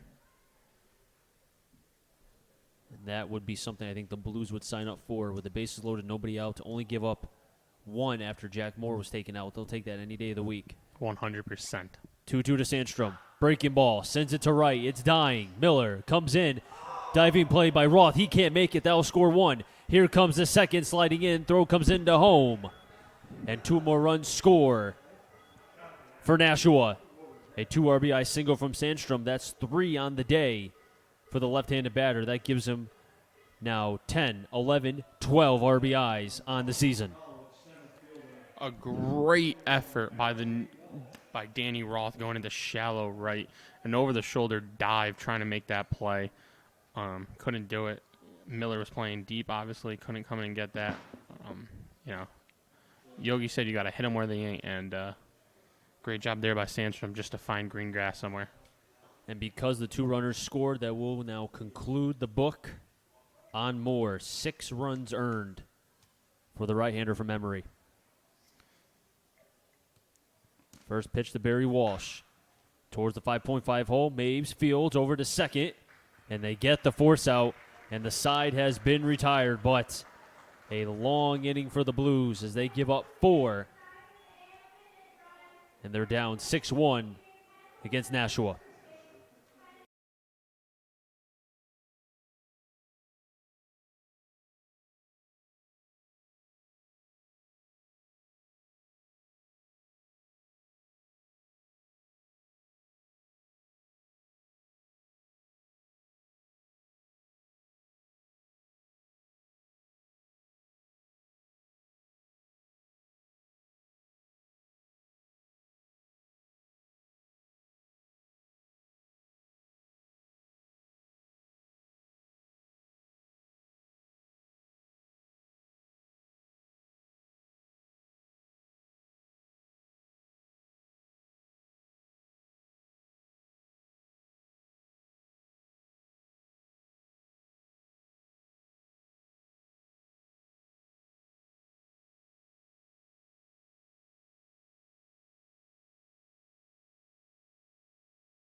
Back here at historic Muzzy Field, the Blues down as Nashua leads 6-1. As we're in the bottom of the 4th, 4-5-6, Loda, Reynolds, Mounts. If any of them get on, Roth. First pitch low, 1-0 to Loda, who's 0 for 1 on the day. And a tough start for the Blues. Gave up 2 in the 3rd, now 4 in the 4th. 2-0 count on Loda. Just not a great day for Jack Moore, who gave up 6 runs. All of them earned as he was taking out the bases loaded. 3-0. Yeah, he didn't have his best stuff from the get. I think we saw that in the first inning once he got, he got those 2 quick outs, and then, he fell behind 3-0, gave up a hit, walked a guy. It wasn't his best start, but like I said before, he's going to learn from this. He's somebody who wants to learn, and I'm sure he's already looking forward to his next start, getting back out there and becoming a better pitcher because of this experience. 3-1 count on the DH. And not what Nashua wanted, as they gave Harrington a 6-1 lead, 4 runs in the top of the 4th, and he walks the leadoff batter. Cardinal sin in baseball.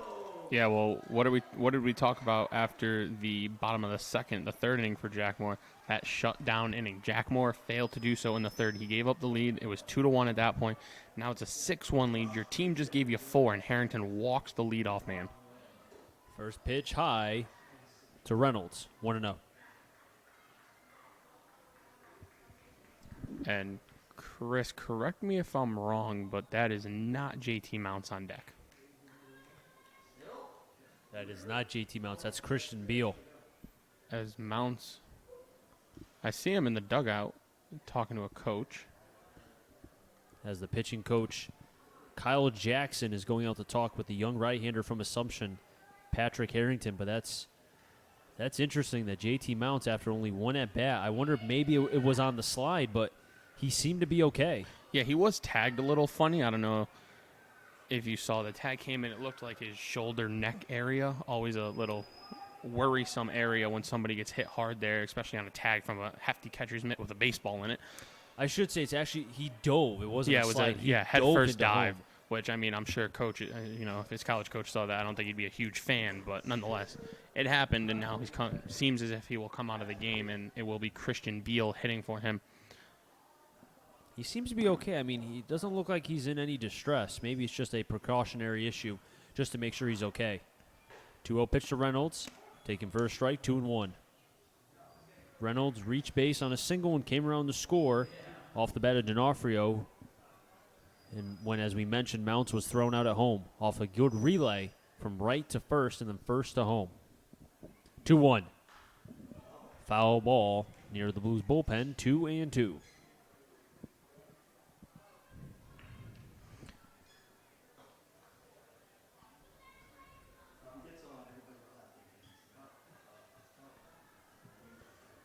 Harrington sets, fires, foul. And Christian Beal is a player that we have not seen this year, at least in terms of Muzzy Field. So, nice little opportunity for young Mr. Christian Beal from Bates Bobcats in the NESCAC. Over to first, scooped up by Bramante over 1, fires over to 2, double play. Pretty pick by Bramante over at first, a former first baseman myself. I can appreciate how tough that pick is, and a great job by the Knights first baseman. 3-6-3 double play. I thought he tagged first, but he threw it to the shortstop, Cowles for 1, and then Cowles threw it back over to Bramante for 2 for the double play.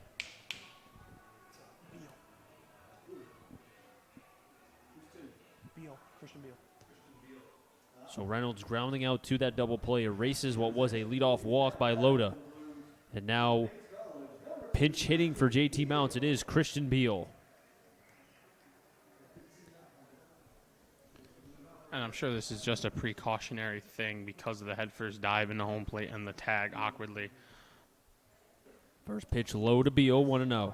But nonetheless, Christian Beal is in the box with a 1-0 count coming in for JT Mounts. 1-0 pitch. Low again, 2-0. Beal, a junior, does play for the Bates Bobcats as he's heading the count 3-0. Bates Bobcats in the NESCAC had a good year, and Bates was, or rather, correction, Beal was actually named one of the offensive players, top players for Bates. Takes a strike, 3-1. Yeah, he had a tremendous year for Bates this spring. Harrington fighting back, 3-1 to Beal. Sends it into right, and Beal gets the 2-out single. Beal coming off the bench for the injured JT Mounts, singles into right. Though we assume injured JT Mounts. We're assuming that's what it is.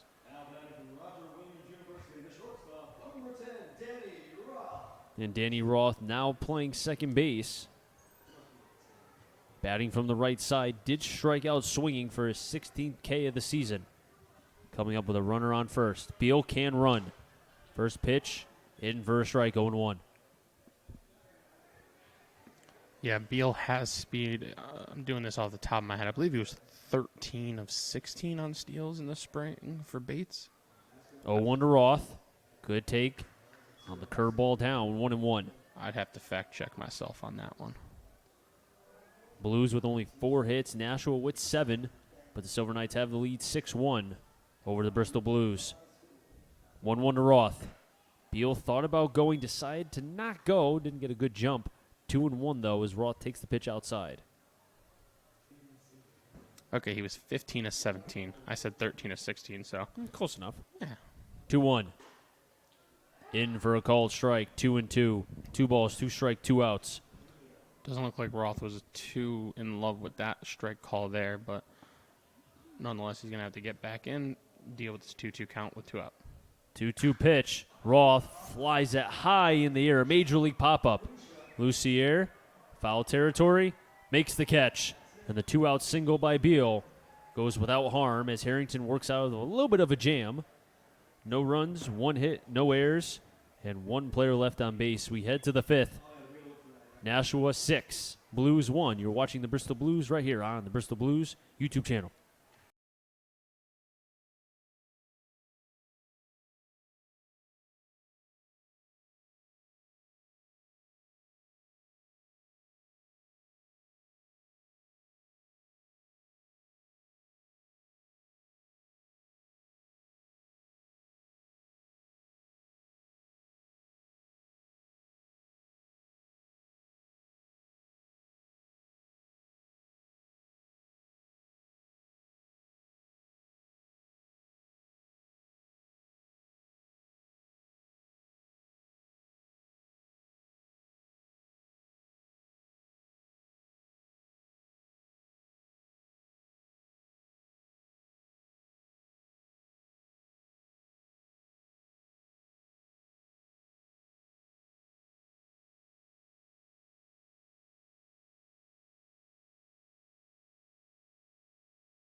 Top of the fifth. 1, 2, 3 for the Nashua Silver Knights. Irvine, Brodeur, Jones, Vantham, Ganon, Sandstrom. And Sandstrom, I don't think the Blues want to see him anymore. Actually, no, correction. It would be Bramante, Dupree, then Cowles, Vantham, Ganon, Lucier. Yeah, I know their fourth inning's throwing me off in the scorebook. They had all 9 hitters come to the plate. Forgot to mark it off, so that's my apology. So it will be 6, 7, and 8. Bramante, Dupree, and Cowles. Vantham, Ganon, as I said. Lucier, Matt Shane back on the mound for his first clean inning of work. First pitch outside, 1-0. Did enter the game with the bases loaded when Jack Moore was struggling with command and only gave up what was the 3 runs. Pitch high, 2-0. So Jack Moore, after those runs scored, did pitch 3 innings, did not record an out. 6 runs, 6 hits, 1 K, and 3 walks. 2-0 pitch. Swing and a miss, 2-1. Bramante, the last 2 times that he's led, both in the second and the fourth, has had a single. Will he carry that here in the fifth? Well, CC just gave up the lead. Eloy Jimenez, a 3-run bomb in the bottom of the first, just like that. White Sox up 3-1 over the Yanks. 2-1 high, 3-1. White Sox might have a chance to make the wild card. They could. The wild card is wide open. Yeah, the AL wild card is definitely wide open. I think the first wild card is going to go to an AL East team. In for a ball. But that second wild card spot, I mean, and was that ball 4 or they? It was ball 4. Oh, okay. I had 3-1 before that pitch. But no, you're right though. I think the AL wild card is completely open after the first one because I think whoever doesn't win the AL East will play either the Twins or the Rays or whoever. Well, don't sleep on the Rays being that first wild card team. Chopper in front of Shane. Decides to only throw to first to get 1. Didn't have a grip, and that might have been the proper play, and it was. The Blues do get 1, but the runner does advance to second. That's Bramante. Yeah, I think he was thinking 2, and then, out of the glove. Didn't have a clean transfer glove to throwing hand, so he thought better of it. Throws to first, gets the out. And now there's a man on second, 1 out, and in steps the Knights shortstop, Benjamin Cowles. That was Dupree, who did swing at the first pitch and grounded out back to Shane. Bramante on at second base. Facing Cowles is Shane. Staring down as the batter calls time. Bullpen action again for the Blues, lightly tossing if anything. Doesn't seem to be a lot of distress.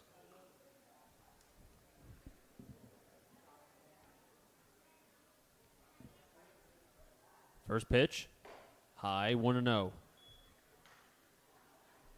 Noah Lucier is on deck. Shane throwing from the third base side of the rubber.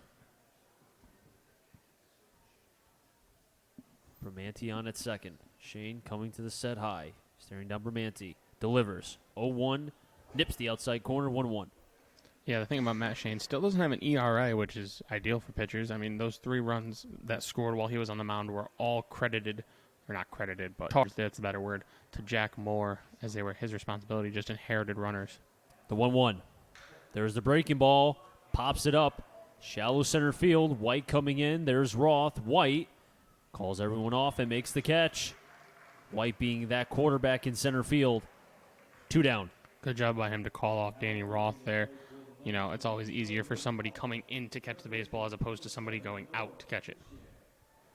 And the 9-batter Lucier steps up to the plate with 2 down. Shane looking to retire the side here and keep Bramante on second base and for the time being keep this at a 6-1 game in favor of Nashua. Shane just picking the leg up and keeping Bramante on second base. As now bullpen action getting a little bit hotter down there. It looks to be one pitcher throwing. Can't tell exactly who it is. We'll try to get a number as quickly as possible. First pitch swing, fouls it back is Lucier, 0-1. And this Nashua team came in ranked in the FCBL, 5th in runs, 6th in hits, 5 in doubles, and 2nd in walks. We've seen them quite a number of times in the walk category, almost like the Blues, where they're not going to expand the strike zone. But the runs, they already have 6. 0-1. High 1-1. Yeah, well, these teams have met once before already back on the 4th of this month. The Silver Knights did win that one 8-5, so they put up 8 runs on this blue staff. They're only 2 away from that, and we're still only in the top of the 5th here, so very likely that they could do that once again. And the pitching staff for Nashua the last 2 games, as I said, gave up 15 and 13 hits. Right now, only 4. 1-1. Cued, foul. 1-2. Yeah, Harrington's done a nice job of controlling the Blues lineup. Been kind of a stopper here for the Silver Knights here. If he can continue to pitch well, I'm sure that bullpen's been used a lot over the last 2 games with those stats.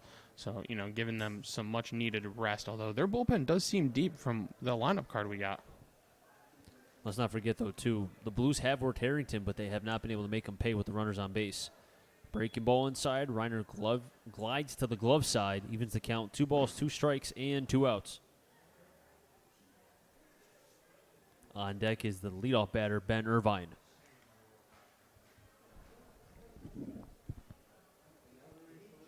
Shane gets the sign. Comes to the set, fires the 2-2. Breaking ball, swing and a miss. Lucier goes down via the K, swinging. And Shane strands the runner on second base. No runs, no hits, no errors, and 1 player left on base. We head to the bottom of the 5th. Nashua 6, Blues 1. Chris Saunders alongside Matt Polick here between the Silver Knights and the Bristol Blues. You're watching the Blues right here on the Bristol Blues YouTube channel.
Eight, 9 then top. Reiner, D'Onofrio, and White. Matt Shane in his top, or rather the Nashua top, was able to strand the runner on second base. So Shane, albeit did allow the 3 inherited runs that went against Jack Moore, Shane has done a nice job for the Blues, keeping at least the game where it is now at a 6-1 deficit. First pitch swing is Reiner up the first baseline. Bermanti didn't apply the tag, had to throw back to first. I believe the home plate umpire called that a foul ball. It looked to be fair from up here. From my angle, it looked like it was fielded in foul territory, so therefore it would be a foul ball. And I believe that's what the call was by the home plate umpire, as Reiner is going back to plate and D'Onofrio staying on deck. So new life here for the Blues catcher. Reiner 0 for 1 on the day.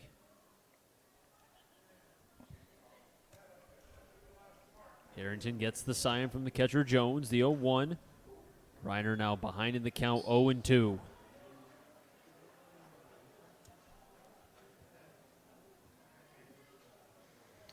Yeah, Harrington came into today just 8 1/3 innings pitched and 2 starts with a 4.32 ERA. He has certainly done a better job than that here today in Bristol.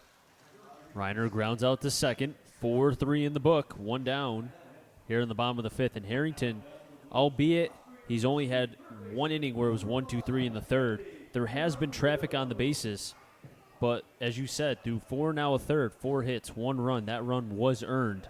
2 walks, 1 K, and 17 batters faced. They're not sexy numbers, but he's getting the job done and keeping the Blues at a, 1 run on 4 hits, as I said. First pitch inside, called a strike on D'Onofrio. Yeah, he's sitting at 77 pitches now after that called strike to D'Onofrio. The bullpen's warming for the Knights. My guess is they want to get Harrington through 5 so he's eligible for that W next to his name. Would be his first of the year if that happens.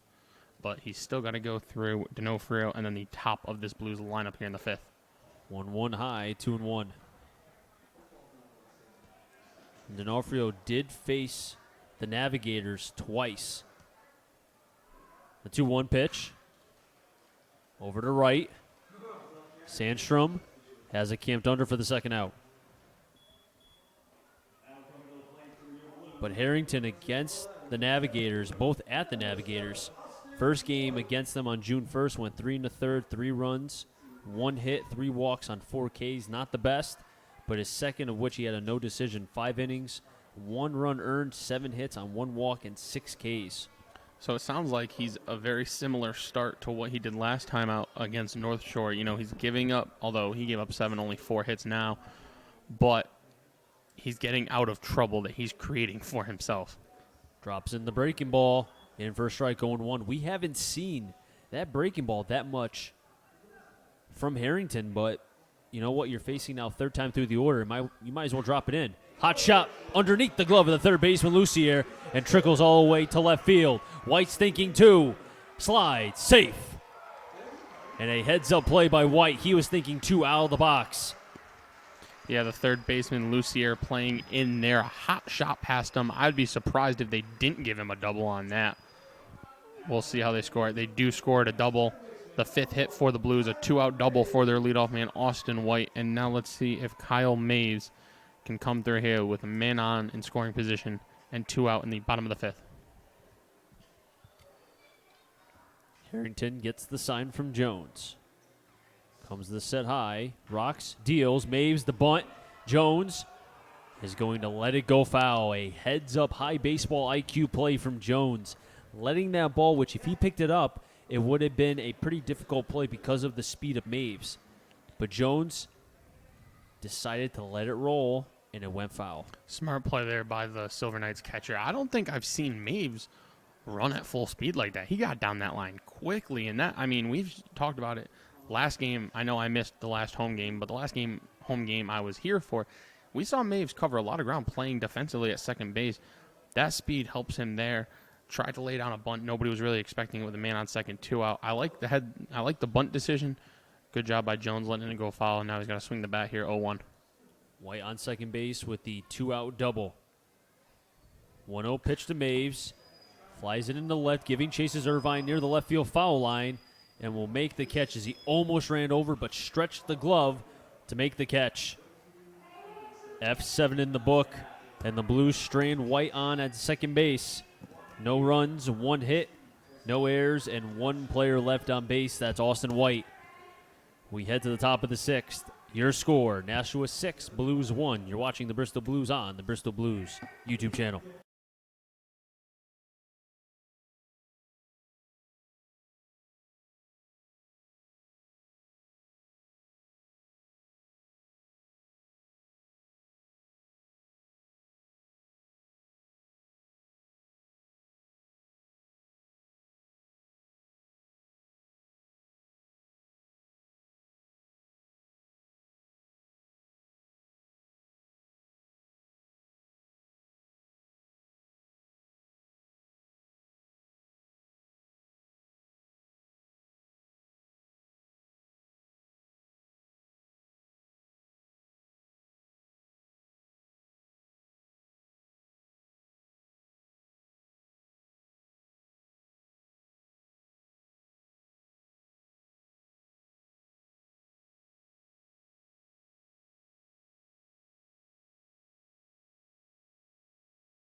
Top of the sixth, 1-2-3, Irvine, Broder, Jones made them get on Sandstrom.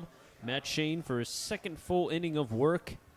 So far has pitched 2 innings, 1 hit, 2 walks on 2 Ks, 9 batters faced. Did come out with the bases loaded in the 4th, and since then, after giving up the 3 inherited runs, he's been solid for the Blues.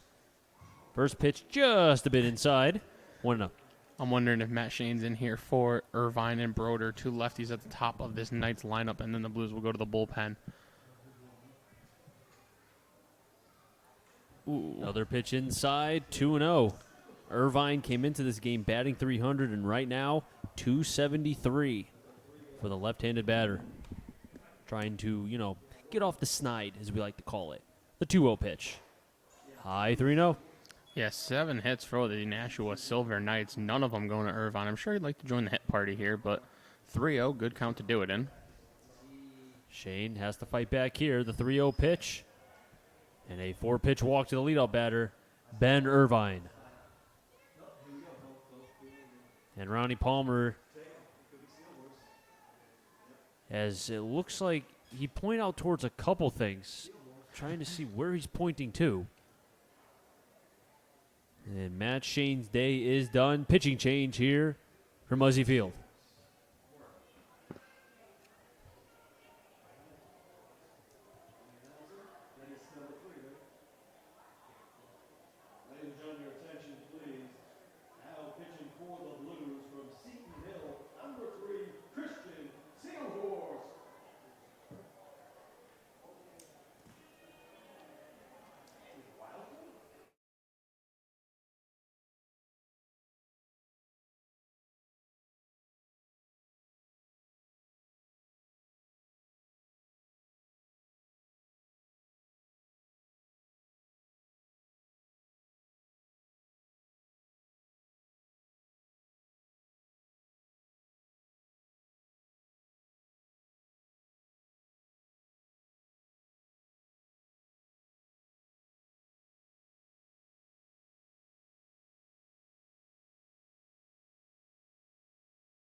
Pitching change here for Muzzy Field. It is Christian Seelhorst from Glenshaw, Pennsylvania, the sophomore, 5'11", 185.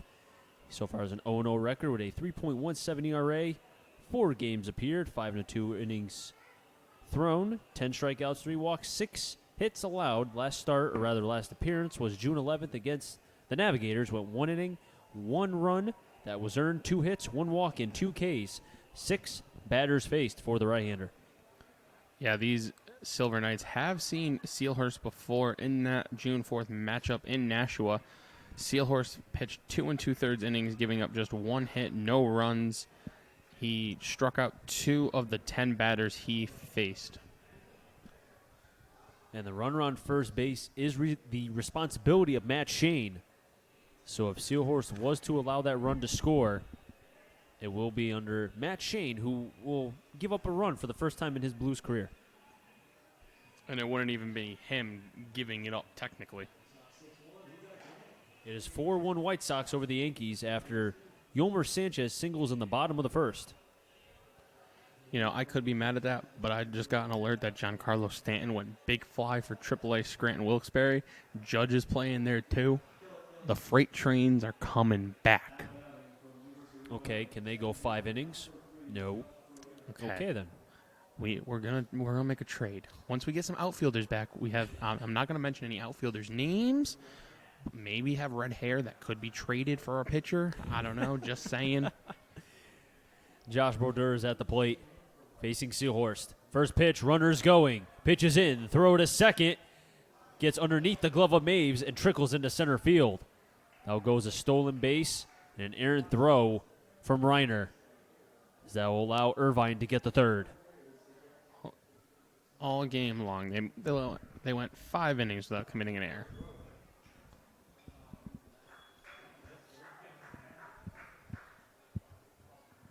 And And now Seahorse, which came in with a runner on first. Nashua, you have to give them credit. They're putting pressure on this Blues team, forcing them to have to make a play. Yeah, I know. You do it. You can do that multiple ways. You can put the ball in play, good things happen, make the defense make plays. And you can wreak havoc on the base paths, as you just saw Irvine do there. Stolen base, wild throw by Reiner, getting to third. Brodeur already has 1 RBI. The 0-1 pitch, fouls it back, 1-1. And the Blues have the corners in, but the shortstop second base pairing of Maves and Roth are playing back. They'll get the out and give up the run.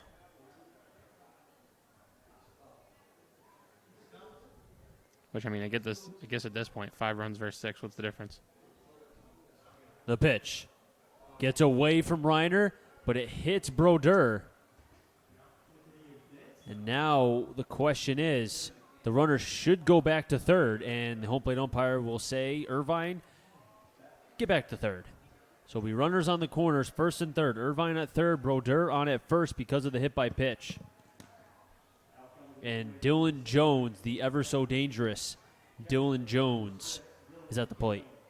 Jones leads the team in average RBIs and is tied in walks coming into today with Irvine and also one other teammate as well. As you see, Reiner will give the infield the first and third signs. And the way I've seen Nashua play today, I wouldn't be surprised if they, got a little risky here, maybe sending the runner from first. See if Reiner throws down. We've seen how aggressive he is throwing the baseball. It's been a tough day for Reiner behind the plate, too. Really, he's had to block a lot of balls in the dirt. Mm-hmm. First pitch to Jones. Inside, 1-0. And the command issues continue. It's a trickle-down effect from Moore. It was leveled out with Shane, but now Seahorse not being able to find the strike zone. Runners on the corners. Nobody out. 1-0 pitch to Jones. Inside again, 2-0. And Seahorse trying to overthrow rather than staying within himself. And you're seeing that right now. I get he doesn't want to allow the runner at third, but you come to a point now where you almost have to give up a run for 2 outs or a run for an out here. Yeah, you're almost at the point where you're just going to throw the ball and hope they don't find grass and they hit it at your defenders. I mean, the Blues pitching staff has been a problem in the middle innings all year, but today it's been a problem start to finish. That one's fouled back by Jones, a 2-1 count now. And, Seahorse, looks like there's some light action in the Blues bullpen, but we've seen Seahorse work out of problems with runners on the bases before, but that was also when it seemed he had better stuff than he does right now, and Jones, a very good hitter at the plate. 2-1 to Jones. Fouls it back again, 2-2. Irvine on at third. Brodeur on at first. Irvine walked from Matt Shane, then Shane was taken out for Seahorse. Irvine stole second. Aaron throw by Reiner advanced him to third. Brodeur was hit by a pitch on a 1-1 count. Jones at a 2-2 count with nobody out. Nashua was up 6-1. Chris Saunders alongside Matt Pollock. The 2-2. And another foul ball. The more pitches that Jones sees, the better opportunity that Seahorse might hang a pitch, and he could drive one. Yeah, that happened last night in the Yankee game. Ottavino, I believe it was Tim Anderson he was going up against, having a long at-bat. Anderson following off pitches, and then all of a sudden, Ottavino, who primarily throws off-speed pitches, hung one. Anderson took it deep, and that was the winning run. 2-2, swing and a miss. Throw to second. Tag applied by Roth. Safe. And Brodeur will get the stolen base, but Jones strikes out on the breaking ball away. And the home plate umpire is calling interference on Jones as the runner, Brodeur, will be out at second because of it, and a huge break for the Bristol Blues. And I think it's because Jones had such a big swing and that he fell behind, you could say, or fell in front of Reiner, causing that to be the errant throw, or it looked close to be right on the money. But it looks like P.J. Neverett is not even going to argue. Yeah, I was watching Jones after he struck out. I mean, he struck out, and then he was probably ready to walk back to the dugout. Kind of forgot his base runner was on the move, got in the way of Reiner. And a great job by the umpire calling that. Kyle Sandstrom at the plate. Breaking ball that slipped out of the hand of Seelhorst, 1-0. Seelhorst, after Reiner catches that, he pats his chest saying, "That's on me, my bad." Reiner, you mentioned, has had a long day back there blocking balls. A rough day for him. We've seen him have a pass ball, some bad throws, uncharacteristic of Will Reiner, the Villanova product. Sandstorm with 3 RBIs on the day. Fastball that gets away from Reiner, a wild pitch, scores Irvine from third. It's 7-1.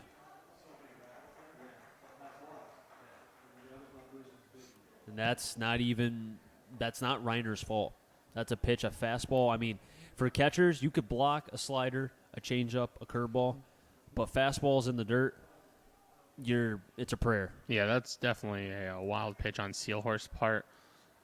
And that run, I believe, will be charged to Matt Shane. So he does have an ERA now. And that closes the book on the lefty from Central. Pitch outside, called a strike, 2-1. So Shane did go 2.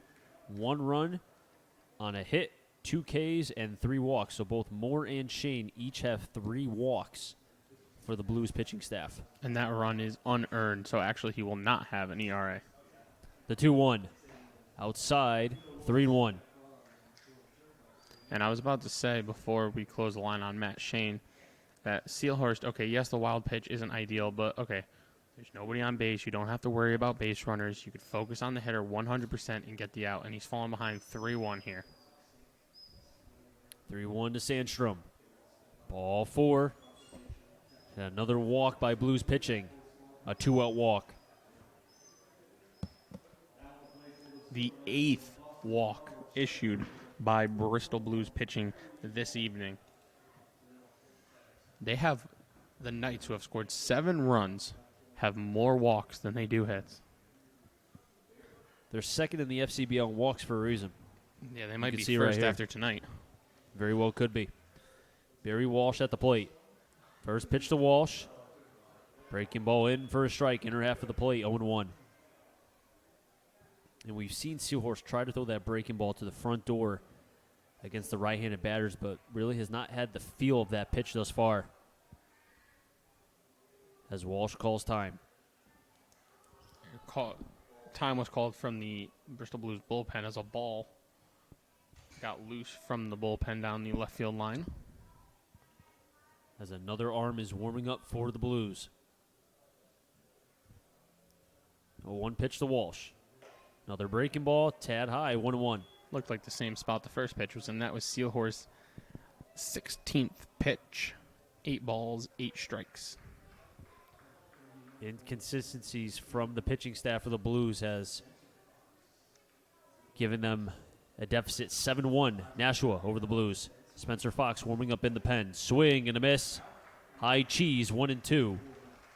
A gift there from Barry Walsh.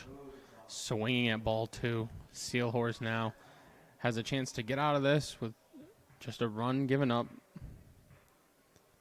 Big pitch here. Seelhorst at the belt. The 1-2. Breaking ball high, a spinner, 2-2. 2 balls, 2 strikes, 2 outs.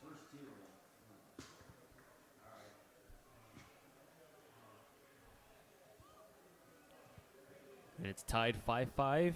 FCBL score between the Brockton Rocks and the Worcester Bravehearts. 2-2 to Walsh. Swing and a miss. And Walsh goes down via the K. But Nashua does get 1. As they lead 7-1 over the Blues, we head to the bottom of the 6th. And we will have 3, 4, 5. Miller, Loda, Reynolds. If any of them get on, Christian Beal. We come back. Chris Saunders alongside Matt Pollock here today, live from historic Muzzy Field. And also bring you from Bristol Blues YouTube.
Pitching change for Nashua as the Assumption right-hander Patrick Harrington's day is done. 5 innings, 5 hits, 1 K, 2 walks, and 1 run allowed through 5 innings. And the left-hander Jack Pulaski is now into the game. The University of Massachusetts product, 180, 6'4", sophomore.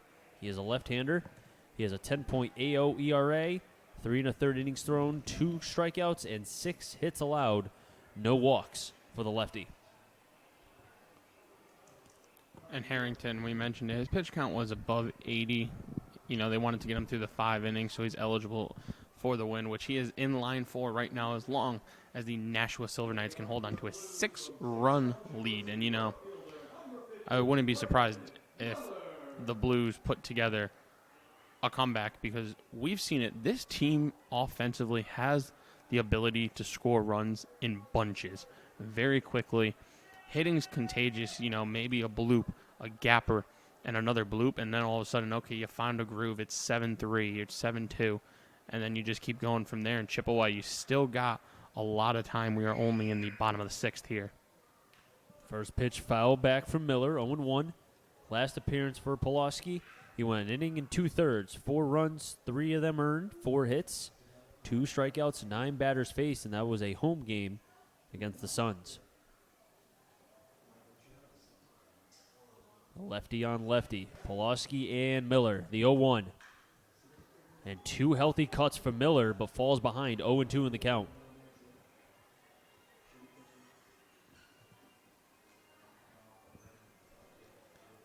Miller 1 for 2 on the day, batting .296 coming into this at-bat. Miller, who's currently at the plate, Loda, Reynolds, Fatham Gadon, Christian Beal here in the bottom of the 6th. 0-2 to Miller. There's the curveball, just gets a piece of Miller.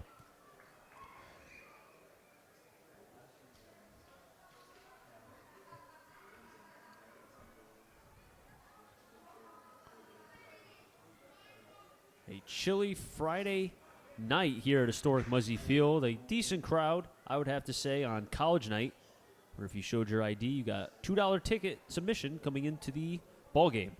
0-2, another foul ball. Good job by the Blues right fielder here. You know, fell behind 0-2, just got a piece of the last one, follows that one back over the stands down the third baseline. Lefty-lefty matchup here, really fighting, seeing if he can get a pitch he likes and drive it. The 0-2 from Pulaski. Outside, good eye by Miller, laying off the backdoor fastball. That's what I like to call a stone-cold take. Yeah, Chris, you said a chilly night once that sun went down. I regret not bringing my jacket now. The 1-2. Miller fouls it off again, and this time it hit off the fence and right to the dugout of the Blues. And now a couple Blues players are now wearing helmets because they don't want to get hit. Yeah, not the worst strategy in the world, right? The 1-2 to Miller. Curveball had slipped out of the hand, and they're going to say it hit it. It got a piece of Miller. So hit by pitch from Pulaski, and I don't see an argument from anybody, but Jones, the catcher, turned around to the home plate umpire and said, "Really? Did that hit him?" Well, Miller looks like he's holding his face. What to do? Grace his nose. You know, I'm not saying it didn't hit him, but Did he go to acting school? I mean, maybe. I know Derek Jeter was very good at, you know, selling that. First pitch to Loda. Swing and a miss, 0-1 on the catcher. Or correction, the DH, but typically a catcher from Central. Yeah, I don't know if we'll be seeing too much loaded behind the dish here for the Blues. Caught a lot of baseball for Central this spring. Holding on, Miller's going, and the hit and run was on, but Loda fouls it away, 0-2. I get the hit. I'm assuming the hit and run was on there. But the jump that Miller got off of a lefty was so good. And I'm curious that if it was an 0-0 count, does Loda take and let him just take second? I think he had second base stolen easily with the jump he got. 0-2. Now Pulaski's going to throw back to first to make sure Miller at least keeps his lead. But that stolen or attempt of a stolen base, his lead wasn't even that big. No, it was just the jump that got him. 0-2. Miller stays pitch high, 1-2. And now Miller has, in some ways, implemented in Pulaski's head that, you know what, I can go. So you're going to see the left-hander probably rush to Loda to try to deliver that ball. 1-2. Fastball swing and a miss. Pulaski gets Loda on the high cheese. Yeah, that's the opposite of what you wanted to do there if you're Sam Loda. Can't go down on strikes, down 6, especially on ball 2. And that'll bring up Dylan Reynolds, who's 1 for 2 with a single and a run scored and grounded into a double play as Pulaski checks on Miller once again. With Christian Beal on deck. Reynolds, as you heard Matt say, 1 for 2. Miller's going. Pitches outside, call for a ball. Throw to second. Not in time. Stolen base for Miller. And the wheels continue for the St. John's product. And once again, not a huge lead, but a great jump off of the lefty. Great job by Brandon Miller to swipe second, and that's huge because Reynolds likes to hit the ball on the ground, not great speed. We've already seen him ground into 1 DP today. Now they're out of that situation. 1-0 to Reynolds. Pulaski staring down Miller. Drops in the off-speed pitch high. 2-0, and I think the visit now by Jones is basically saying, I don't care. Don't look at Miller. Don't pay attention to him. We're up by 6. Focus on the batters. Yeah, that run doesn't mean nothing. The only run that means something is probably Roth or Reiner down in the 7 or 8 hole right now. So they can afford to let Miller kind of dance around their second base. Good job by Jones going to settle down his pitcher. 2-0 pitch to Reynolds. Chopper over to second. Brodeur fields. Gets the out at first, but Miller advances to third on the ground out. And that'll bring up Christian Beal, who we talked about it when he came in to hit for JT Mounts, coming off a stellar spring for Bates College. And Beal has yet to record an RBI this season, so looking for his first. He had 17 RBIs in the spring for Bates, hit .370. First pitch to Beal, outside, 1-0. Beal did come in as a pinch hitter in the 4th as JT Mounts was taken out of the game and Beal singled to right. And he's going to send another single, this time to right center. That drives in his first RBI as a Bristol Blue. It's 7-2. Run scores. That's Miller. And Beal continues 2 straight hits as he pinch hit for JT Mounts. Well, yeah, Chris, we were talking about it a little pregame before we came on the air about, we were a little, not upset, but, a little disappointed that we haven't seen too much of Christian Beal. Most of his playing time has come when the Blues are on the road. Now he pinch hits. Obviously, we wanted to see Mounts, but Beal's come in and had 2 hits, this one an RBI, and the Blues now just trail by 5. First pitch to Roth, in for a strike, 0-1. Vladimir Jr. exits versus the Astros. Leaves after being hit by a pitch on the left hand. 0-1. Swing and a miss on the slow breaker. 0-2. That's got to be the worst injury for a baseball player. I mean, obviously Tommy John, ACL, all that stinks, but this one you have no control over whatsoever, getting hit in the hand. We saw it in Judge's season last year. Just unfortunate. We hope Vlad Jr. is okay. It's also the bottom hand, too, because he's a right-handed batter. So, you consider the top hand steers, the bottom hand parks the car. 0-2 to Roth. Just gets a piece to stay alive. Because I don't think him being hit by a pitch would affect him so much at, defensively because it's his glove hand. But it's the hitting part. You consider the power is from the bottom hand. Yeah, well, that's what we said with Judge last year when he got hit. It was like, oh, it's glove hand, and then he was out for the rest of the season. So it definitely can derail a season. And Roth strikes out on the high cheese. Second K for Roth, and he's not pleased. Pulaski gets 2 Ks, but does surrender a run after the 2-out hit by Beal. Blues, however, down as Nashua leads 7-2. We head to the top of the 7th.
6, 7, 8. Bramante, Dupree, Cowles. Letting them get on Lucier as we're on the top of the 7th with Nashua leading 7-2 over the Bristol Blues.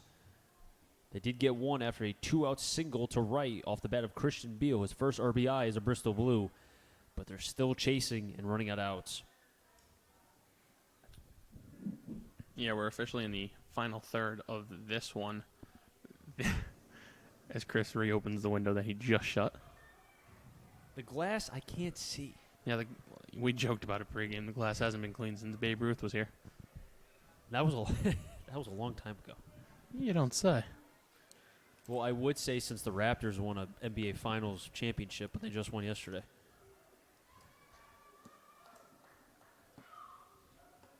First pitch. Ooh. Hits Bramante, and every time that he's been up, he gets on base. 2 hits, a walk, and now hit by pitch. He's practically been on base for the cycle. I think is it 8 or 9 ways to get on base? There's plenty of ways, I think. 8 or 9, give or take. Yeah, I know, but we can name them all. Oh, yeah, definitely. Bramante, though. You know who would love this guy? Billy Bean. That's a good point. Dupree at the plate. First pitch. Chopper through the 5.5 hole and through for a base hit. Bramante thought about second, takes a wide turn, thought about third rather, and gets back to second.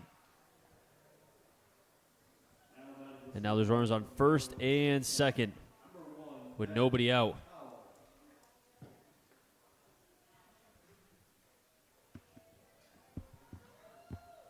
And Cowles stepping up to the plate.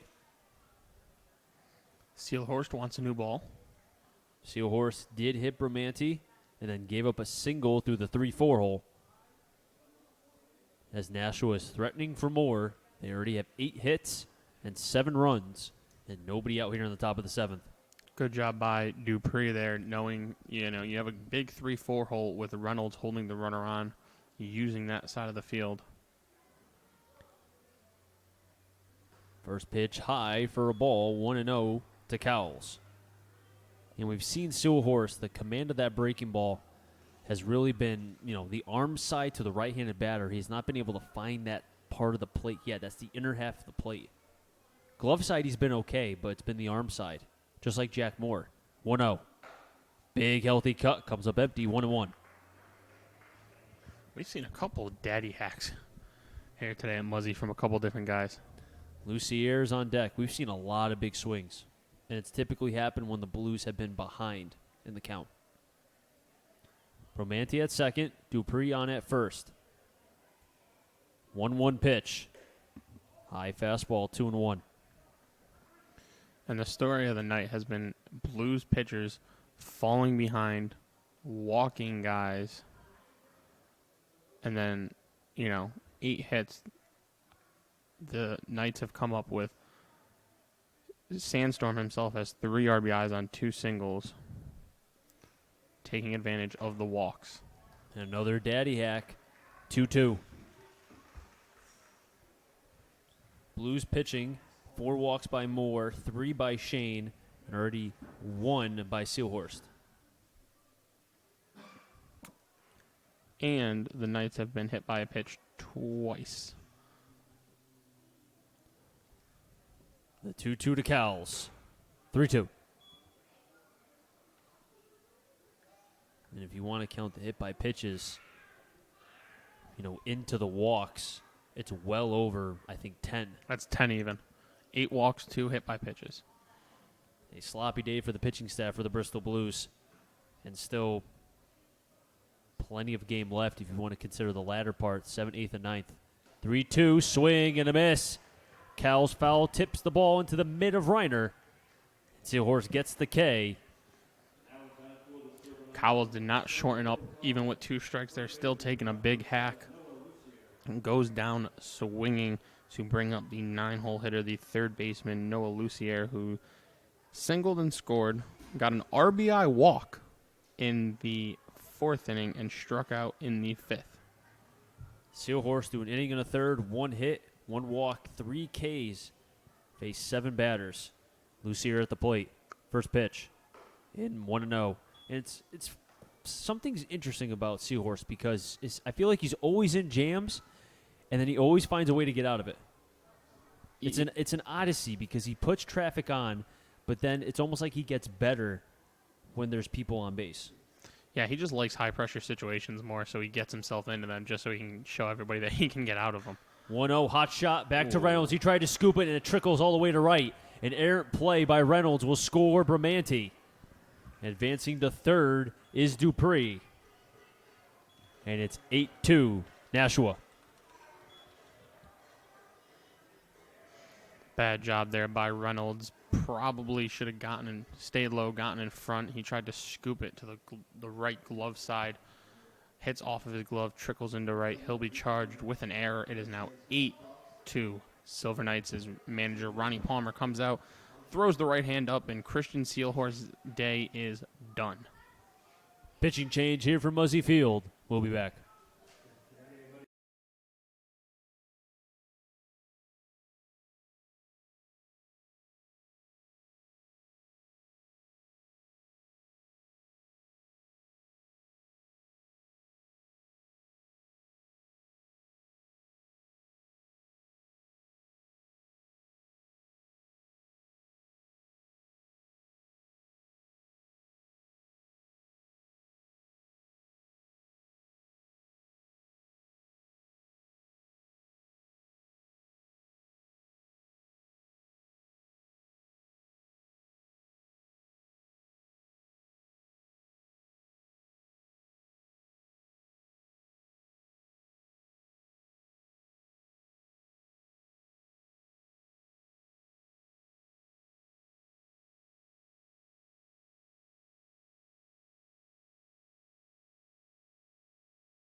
Pitching change here from Muzzy Field. Spencer Fox is in relief.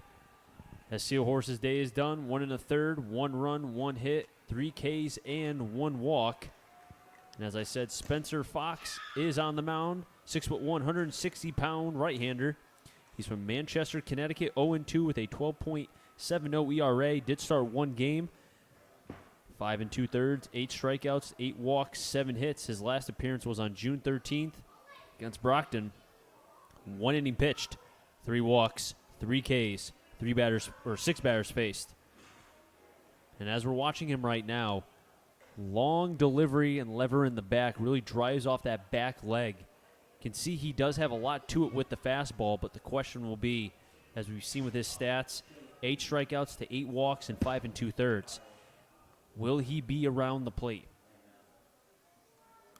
Yeah, that's been a problem all night long for Blues pitching. And Blues pitching did come into this game first in Ks, second in wild pitches. And we've seen that today where the wild pitches have caused Will Reiner, who is a great defensive catcher, to really have to work behind the plate. Ben Irvine, first pitch breaking ball 0-1. I could have bet money that Fox was going to throw a fastball.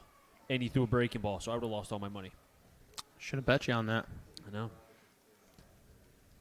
0-1 pitch to Irvine. Fox fires it in, driven into center. White charging in, makes the catch. Tagging from third is Dupree. Throw to home. It's an overthrow.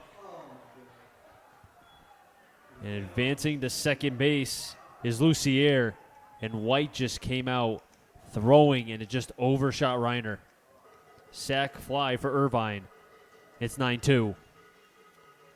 Advancing to second on the overthrow is Lucier.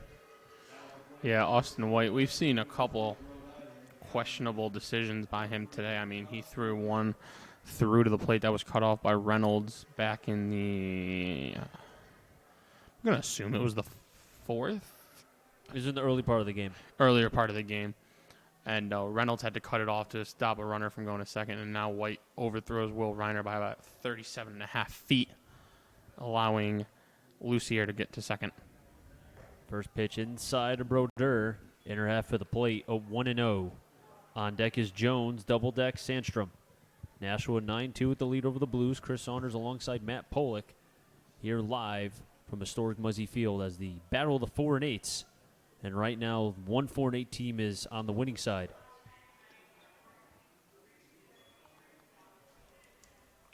Fox came in relief. Sealhorse did get one out. Was able to retire Irvine on the sac fly, but the overthrow allows Lucier to advance to second. Fox waiting, slide step, breaking ball, low, 2-0. Yeah, if I'm Fox right now, I'm saying, okay, we're down 7. There's 2 outs. I'm not worried about the runner at second at all. I'm putting all my attention to the man in the box, trying to get this last out. Fox gets the sign from Reiner. Sets the glove at his waist. Takes a look at Lucier. Pauses, deals, fastball high, 3-0. And just by watching Fox, I've seen about 3 or 4 different deliveries. I've seen a slide step. I've seen a pause. I've seen his front leg, the left leg, kind of go halfway. I could see why maybe the command is a little bit off with him, just trying to settle on one delivery. 3-0, slide step, fires in the fastball, took a little off, 3-1. Yeah, especially in a situation like this, it's a blowout game. You just need to get outs. I mean, I think you just got to find what's working for you best and stick with it. Let your defense make plays behind you. Fox having to fight all the way back. The Manchester hometown native, 3-1. Sent into left center, White coming in, dives, and makes the play in center field. What a play by Austin White. Saves a potential 10th run. Man, Austin White, what a player.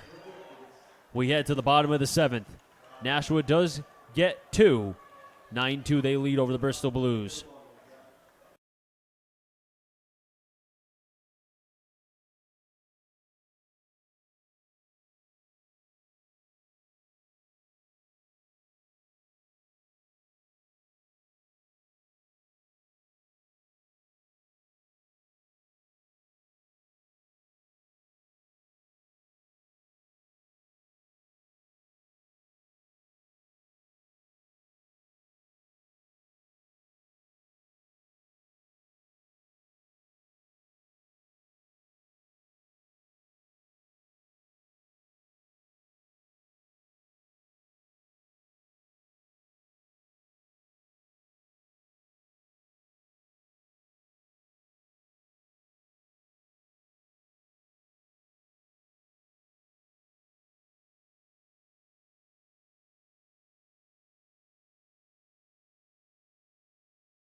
Pitching change for Nashua after the exceptional play from the center fielder Austin White as he saved what would have been the 10th run for Nashua.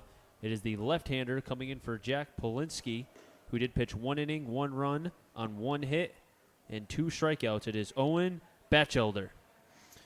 He's appeared in 2 games on the mound this year. He's thrown an inning and a third. He struck out 1, just 1 hit allowed, and 2 walks. No ERA just yet. He's also listed as a first baseman, pitcher/first baseman at the plate. He's had 3 at-bats, and he's 2 for 3. So what you're saying is he's a two-way Shohei Ohtani / Brendan McKay-esque. Yeah, basically. His last appearance came on June 5th at the Navigators. He pitched just a third of an inning. He faced 3 batters, walked 2 of them, got the 3rd one out. He's a big boy, 6'3", 215. Yeah, Northeastern. Big lefty. A little miscommunication I had earlier with Northeastern and Northwestern, but we have that figured out. Wearing number 35, Owen Batchelder. Facing 8-9 then top. First pitch to Reiner. In for a strike, 0-1. The line on Pulowski, an inning, 1 hit, 1 run. It was earned. No walks, 2 Ks, 5 hitters faced.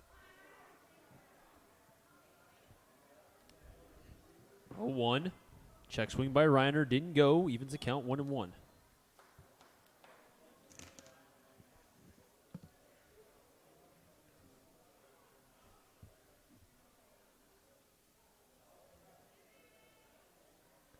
Reiner waits. 1-1 from Batchelder. Inside, 1-2. We've seen a lot of lefties today. Shane, Polinsky, Batchelder. Yeah, you must be loving it, Chris. A lefty yourself. That's about it. It's still more than usual. It's more than a lot of people think. The 2-1. Inside, 3-1. And the one thing I've noticed specifically is a lot of these lefties have a lot of arm side run, but they haven't been able to learn to command it yet. And once they figure that out, that just opens the door to so many possibilities as a left-handed pitcher. 3-1 to Reiner. Nips the inside corner. That's exactly what I'm talking about. If you can pound that inner half of the plate, right-handed hitters, or rather left-handed hitters, have to respect that pitch, and it opens up, a realm of possibility on the other half of the plate.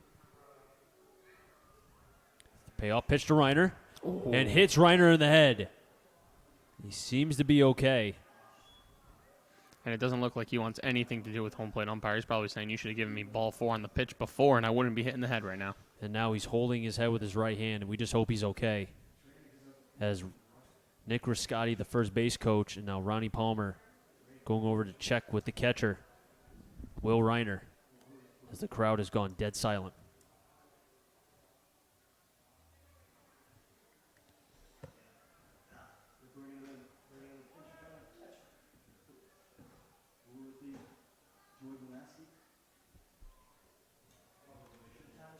I have to admit, though, when I see somebody get hit in the head, the first thing I go for is concussion. Yeah. We're not saying that he has it by any means, but you can never take a concussion lightly. So I think the Blues will make sure, as it looks like Lasky will be coming into the game, and he should, just to make sure that Will Reiner is okay.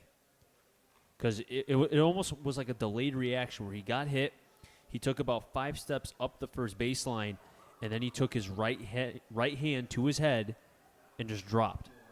Yeah, definitely. That's one of the more common things you see with hits to the head is that delayed reaction. Like, okay, I'm fine. I got hit. Oh, okay, there it is. So we see that from Will Reiner here. Obviously, first and foremost, we hope he is okay as he's being checked on by the coaches and training staff of the Blues just up the first baseline as he gets to his feet and will get a nice ovation from this Muzzy field crowd as he goes to the dugout exiting the game. And he's a tough guy. This is a player that played at hand, was a star football player. I mean, look at him. He's built like a tank.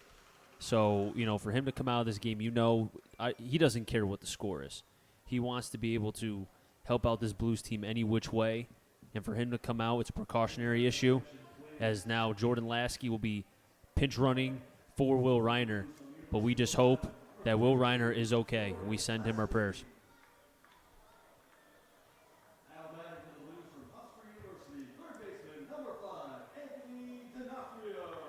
And from the 9 spot, Anthony D'Onofrio from Hofstra will be batting. And now, obviously, unfortunate events, but at the end of the day, Batchelder still has a job to do here. He's still got to get outs. I'm curious to see if that will, rattle him at all. I mean, he had to wait a little bit in between pitches as he misses high there to the Blues third baseman, D'Onofrio. And I'm just curious to see, you just hit the guy in the head. Okay, lose some confidence, and let's see if he could settle down here. 1-0 pitch to D'Onofrio. Inner half of the plate, called a strike, 1-1.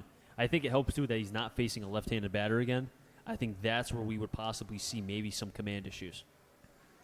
Yeah, I'm sure seeing the righty in the box helps. 1-1. High fly ball popped up behind the catcher Jones. He takes off the mask, gives it a run, and collides with the netting and can't make the play. Great effort by the Silver Knights backstop Jones, as D'Onofrio will get a new life.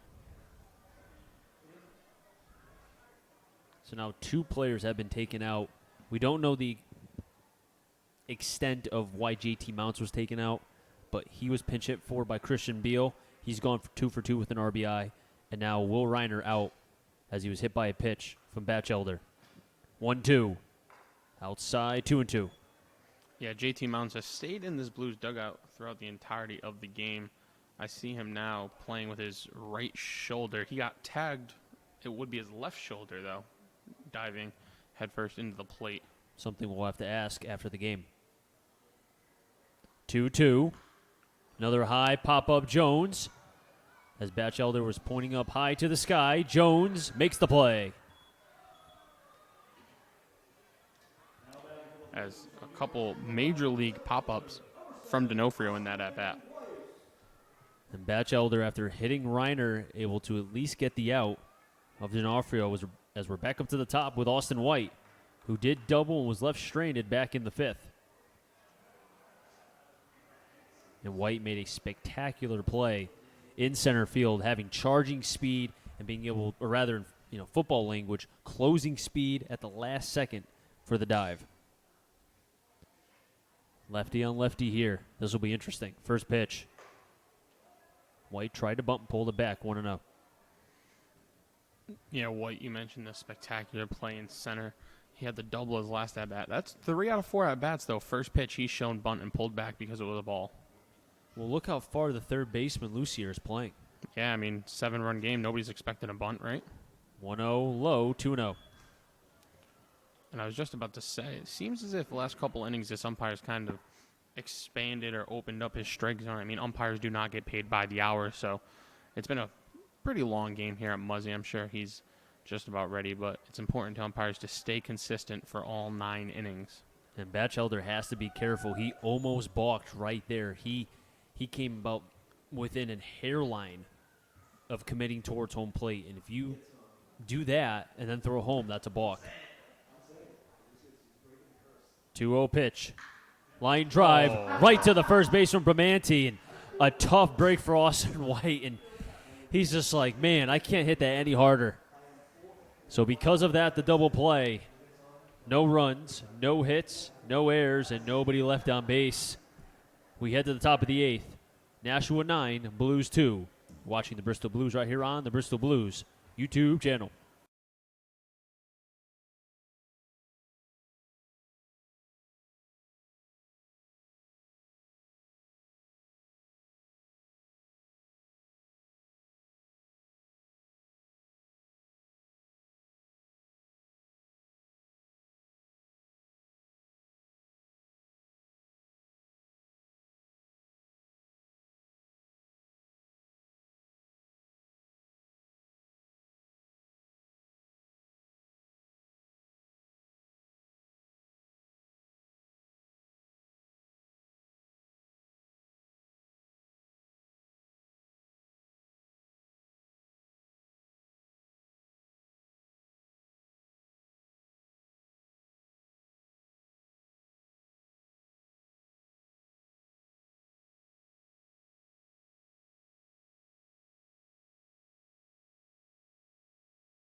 Top of the eighth, 3, 4, and 5. Jones, Sandstrom, Walsh made them get on. Bromanti.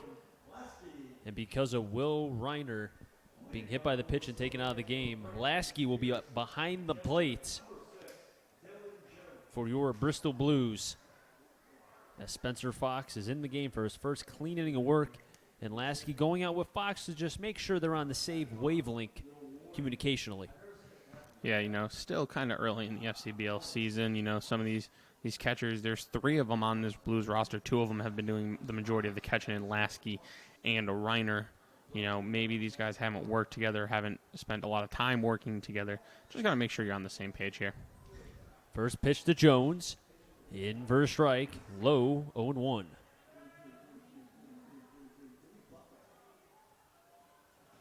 Good start for Fox to get ahead to the leadoff hitter, Dylan Jones. Swings at the 0-1 pitch high. Fox screaming high. And it's a pop-up to Miller. 1 down. Big first out there by Fox. Good job getting ahead of Jones, getting a fly out to right field. Something the Blues haven't done a lot of today, getting ahead, getting quick outs. Chris Saunders alongside Matt Polick here for this live broadcast between the Bristol Blues and the Nashua Silver Knights. And we also have a pinch hitter for Nashua. Did not see the number. We'll have to wait until he turns around. So Fox is facing a name we have not said yet. First pitch. High. 1-0. I was hoping he'd swing. 43.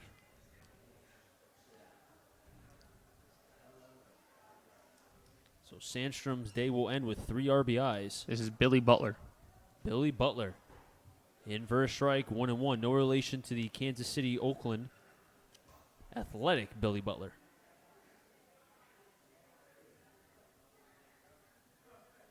One. Good breaking ball. That was the curveball, but just a tad outside. 2-1.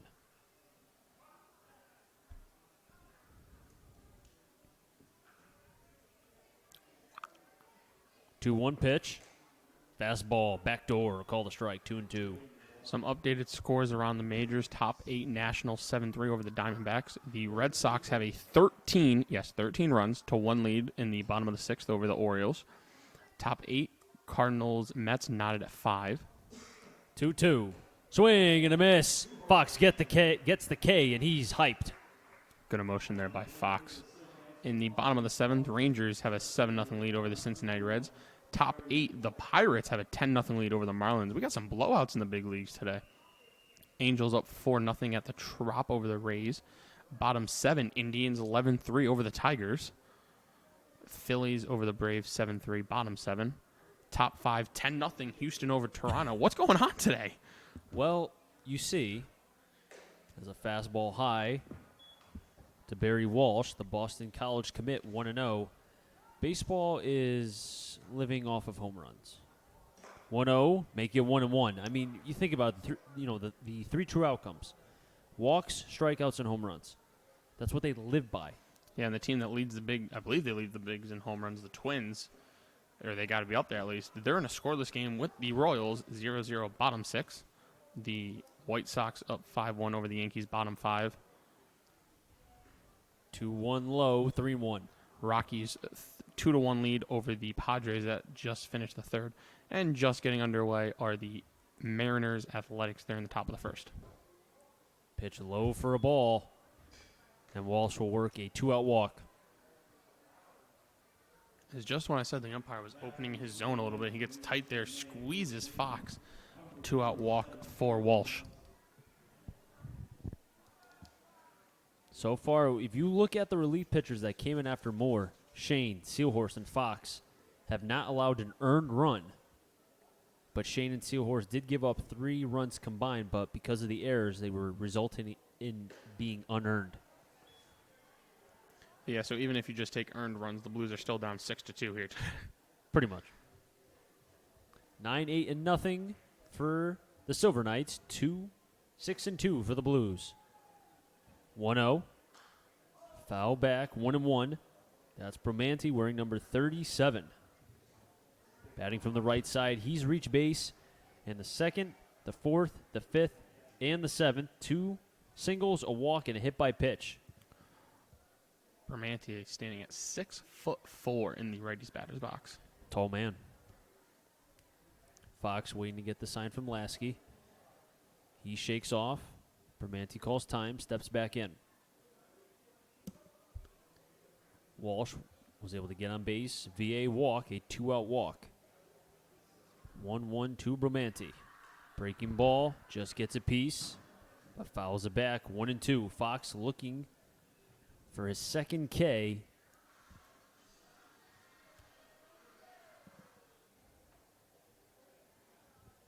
Dupierre's on deck.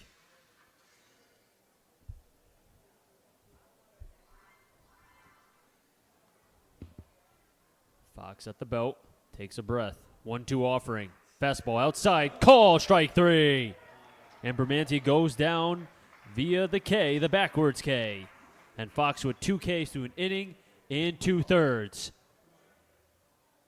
As we head to the bottom of the 8th. Nashua 9, Blues 2. The only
Bottom of the 8th, 2-3-4. Maves, Miller, Loda. If any of them get on, Reynolds. Unless a pinch hitter will come up for the Blues, and then we'll make that correction. But right now, those are the 3. 2 come up, and we also have a pitching change for the Silver Knights. It will be number 44, Griffin Gilbert. 3 games appeared, 3 innings pitched as well. 4 Ks, 6 walks, and 1 hit. His last appearance, he went 1 inning, did not surrender a run, but 2 walks, 2 Ks, 5 batters faced.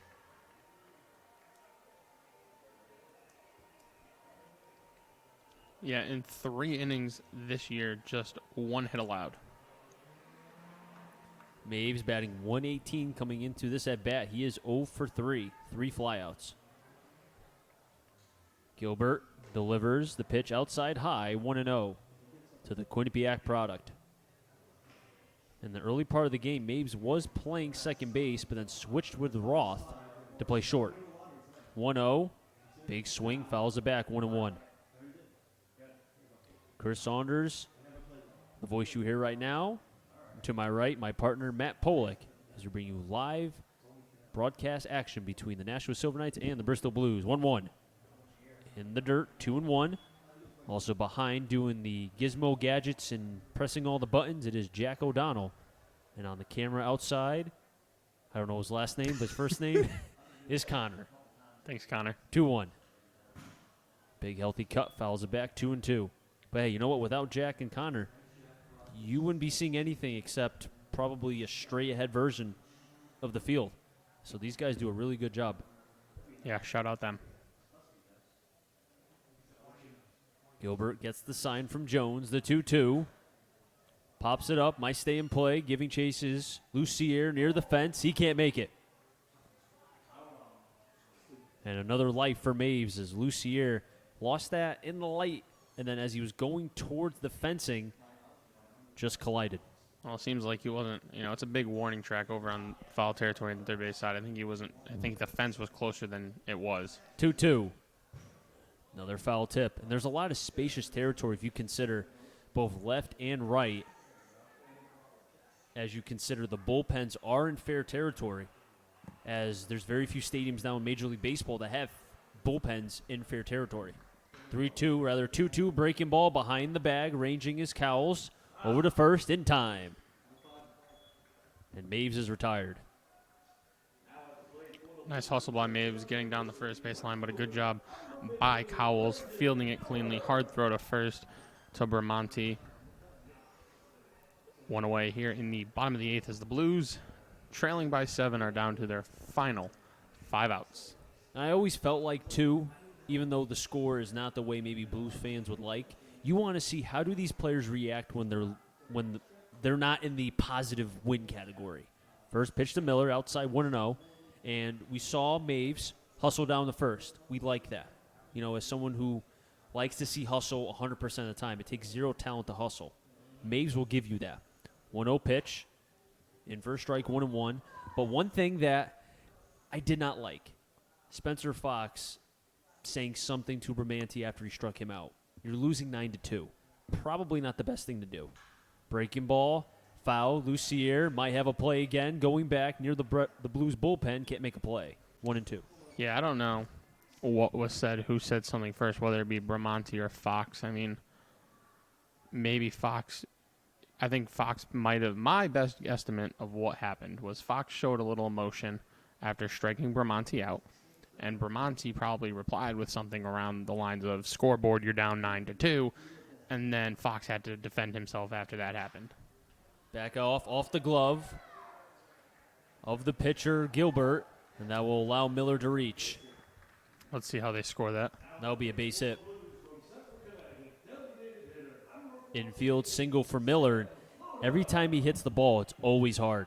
And we saw it right there.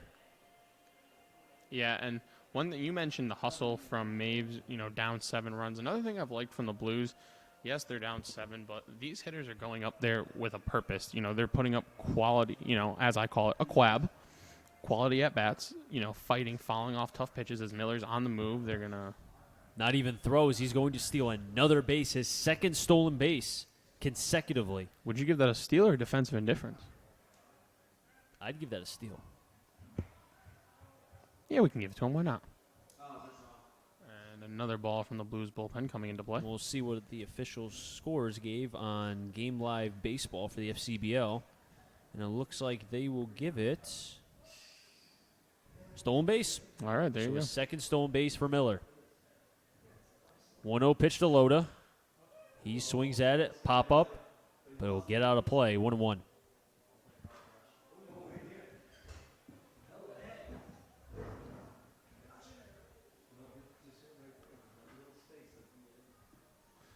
That hit right below us, and everybody in the booth has to look, see what happened.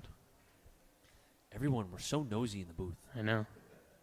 Just got to know what's happening all the time. What stays in the booth?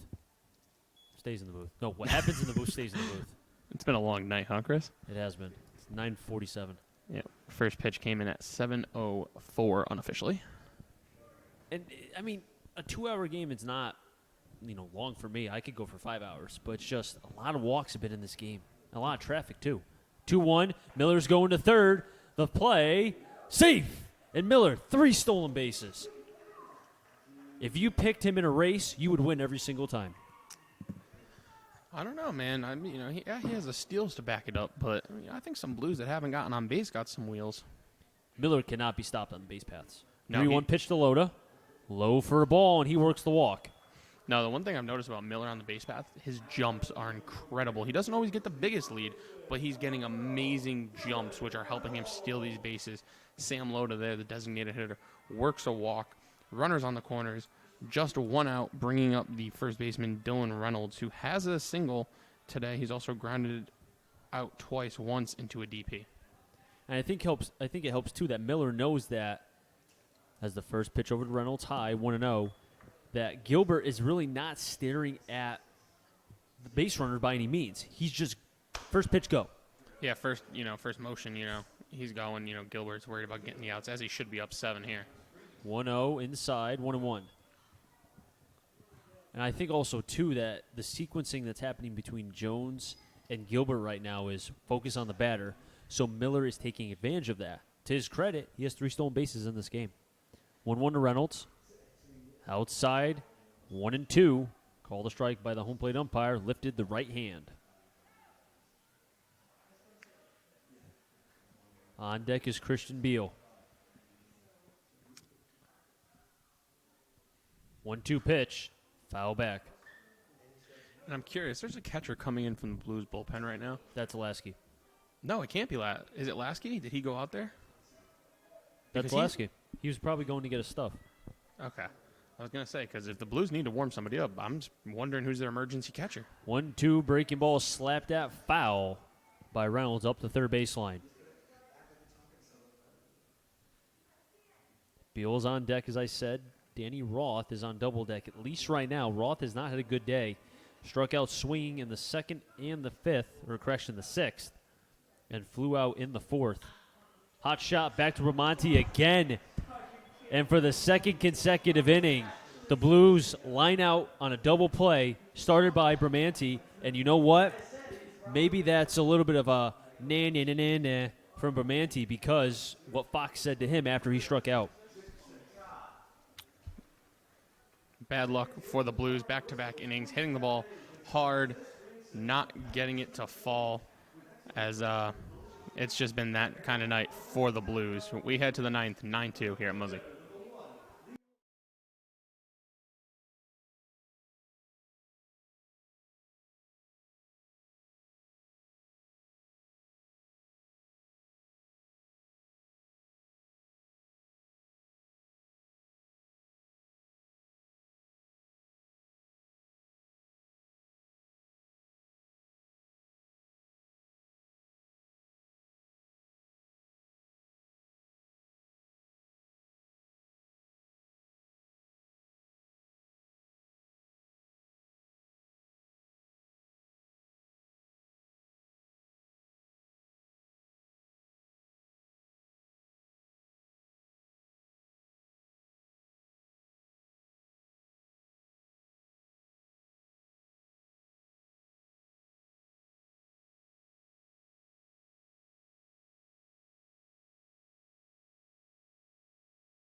Pitching change for the Bristol Blues as Spencer Fox's day is done.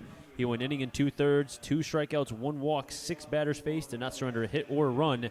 And the new pitcher on the mound for the Bristol Blues, it is from Cheshire, Connecticut, Ben DeLabelle. He's a 6'1", 217-pound right-hander from Army. He'll be facing the 7'8", Dupree, Cowles, and then Lucier. If any of them get on back up to the top, Irvine. First pitch, foul back towards the left side, 0-1 to Dupree. This will be DeLabelle's 3rd appearance this year. Both of his appearances came back-to-back nights against the Rocks, first on the road, then here at Muzzy. He took the L in both of those on the year. He's 0-2 with a 15.42 ERA. 0-1, hot shot right to third. And D'Onofrio makes the play. And a good start for DeLabelle, who, as you said, has struggled this year. But a good start for the right-hander from Army.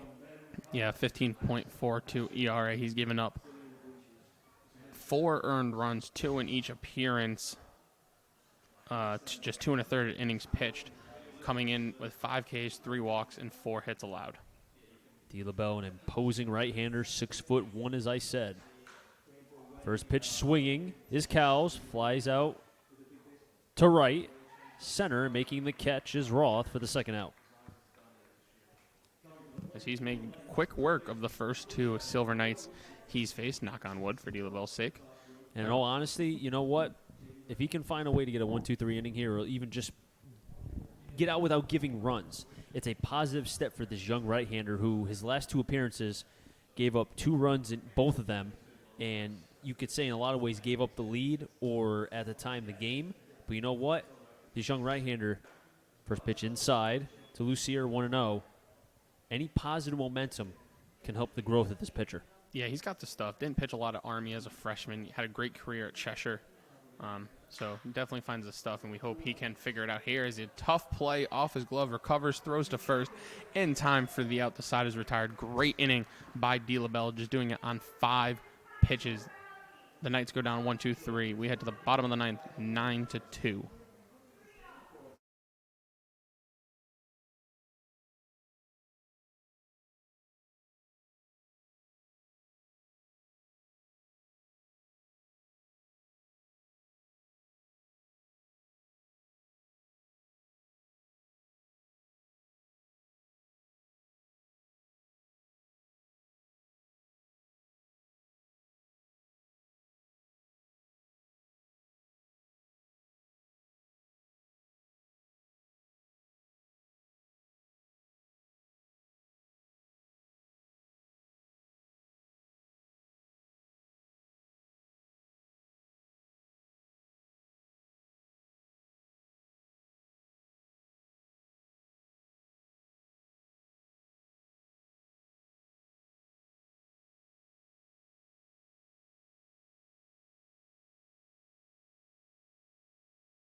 Bottom of the 9th, Blues are down to the last 3 outs, and new pitcher and a new catcher be Max Silverman behind the plate, as well as his counterpart, David Hunter from St. Salem.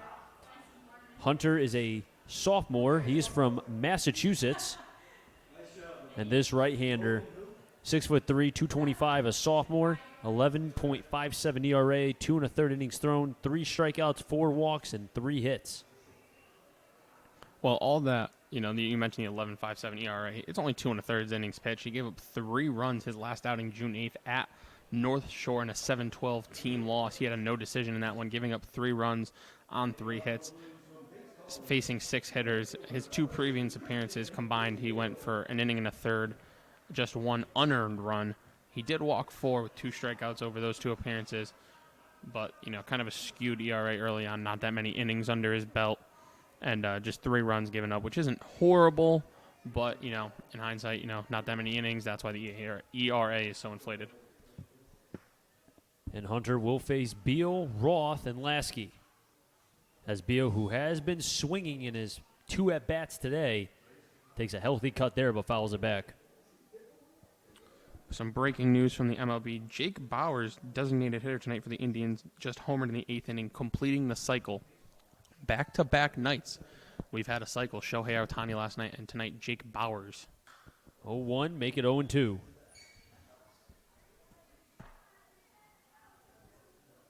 Yeah, Ohtani was the first Japanese player ever to do it. Mm-hmm.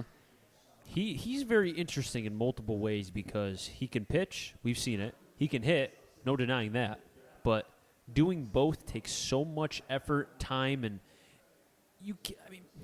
I've heard that how he got hurt, because the ankle. You can't tell me that was not the reason why he got hurt. I think him hurting his ankle because he was hitting is the reason why his UCL popped, because he was favoring the ankle, which caused him to alter his delivery.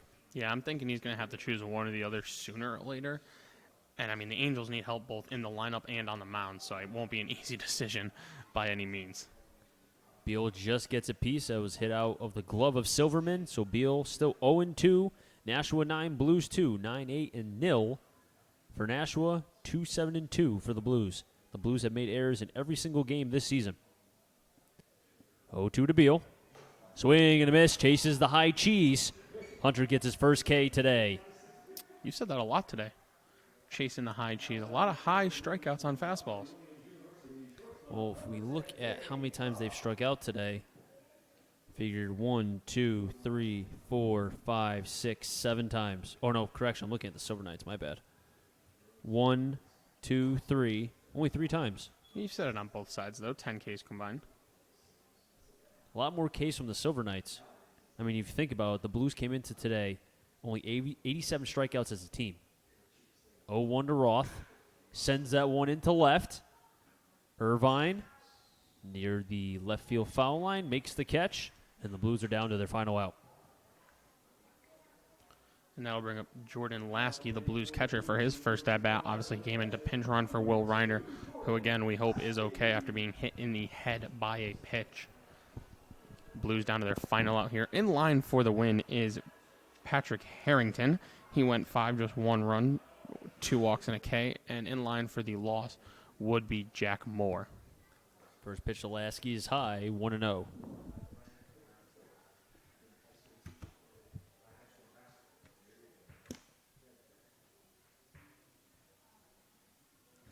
Pitch in the dirt, 2-0 to Lasky.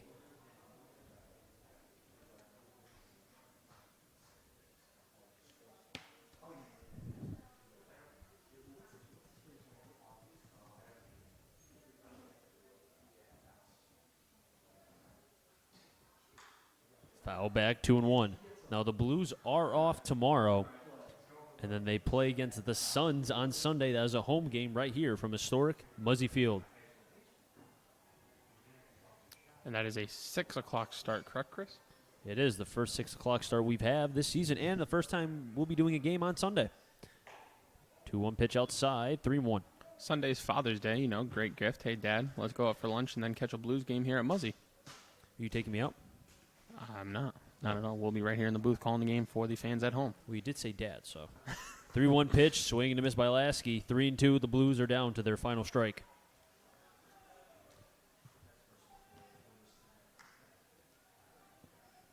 Hunter communicating with his counterpart, Silverman. The payoff pitch to Lasky. Swing and a miss. Hunter with 2 Ks closes out the Blues right here as Nashua will win 9-2 over the Blues. That will improve Nashua's record to 5-8. The Blues drop to 4-9.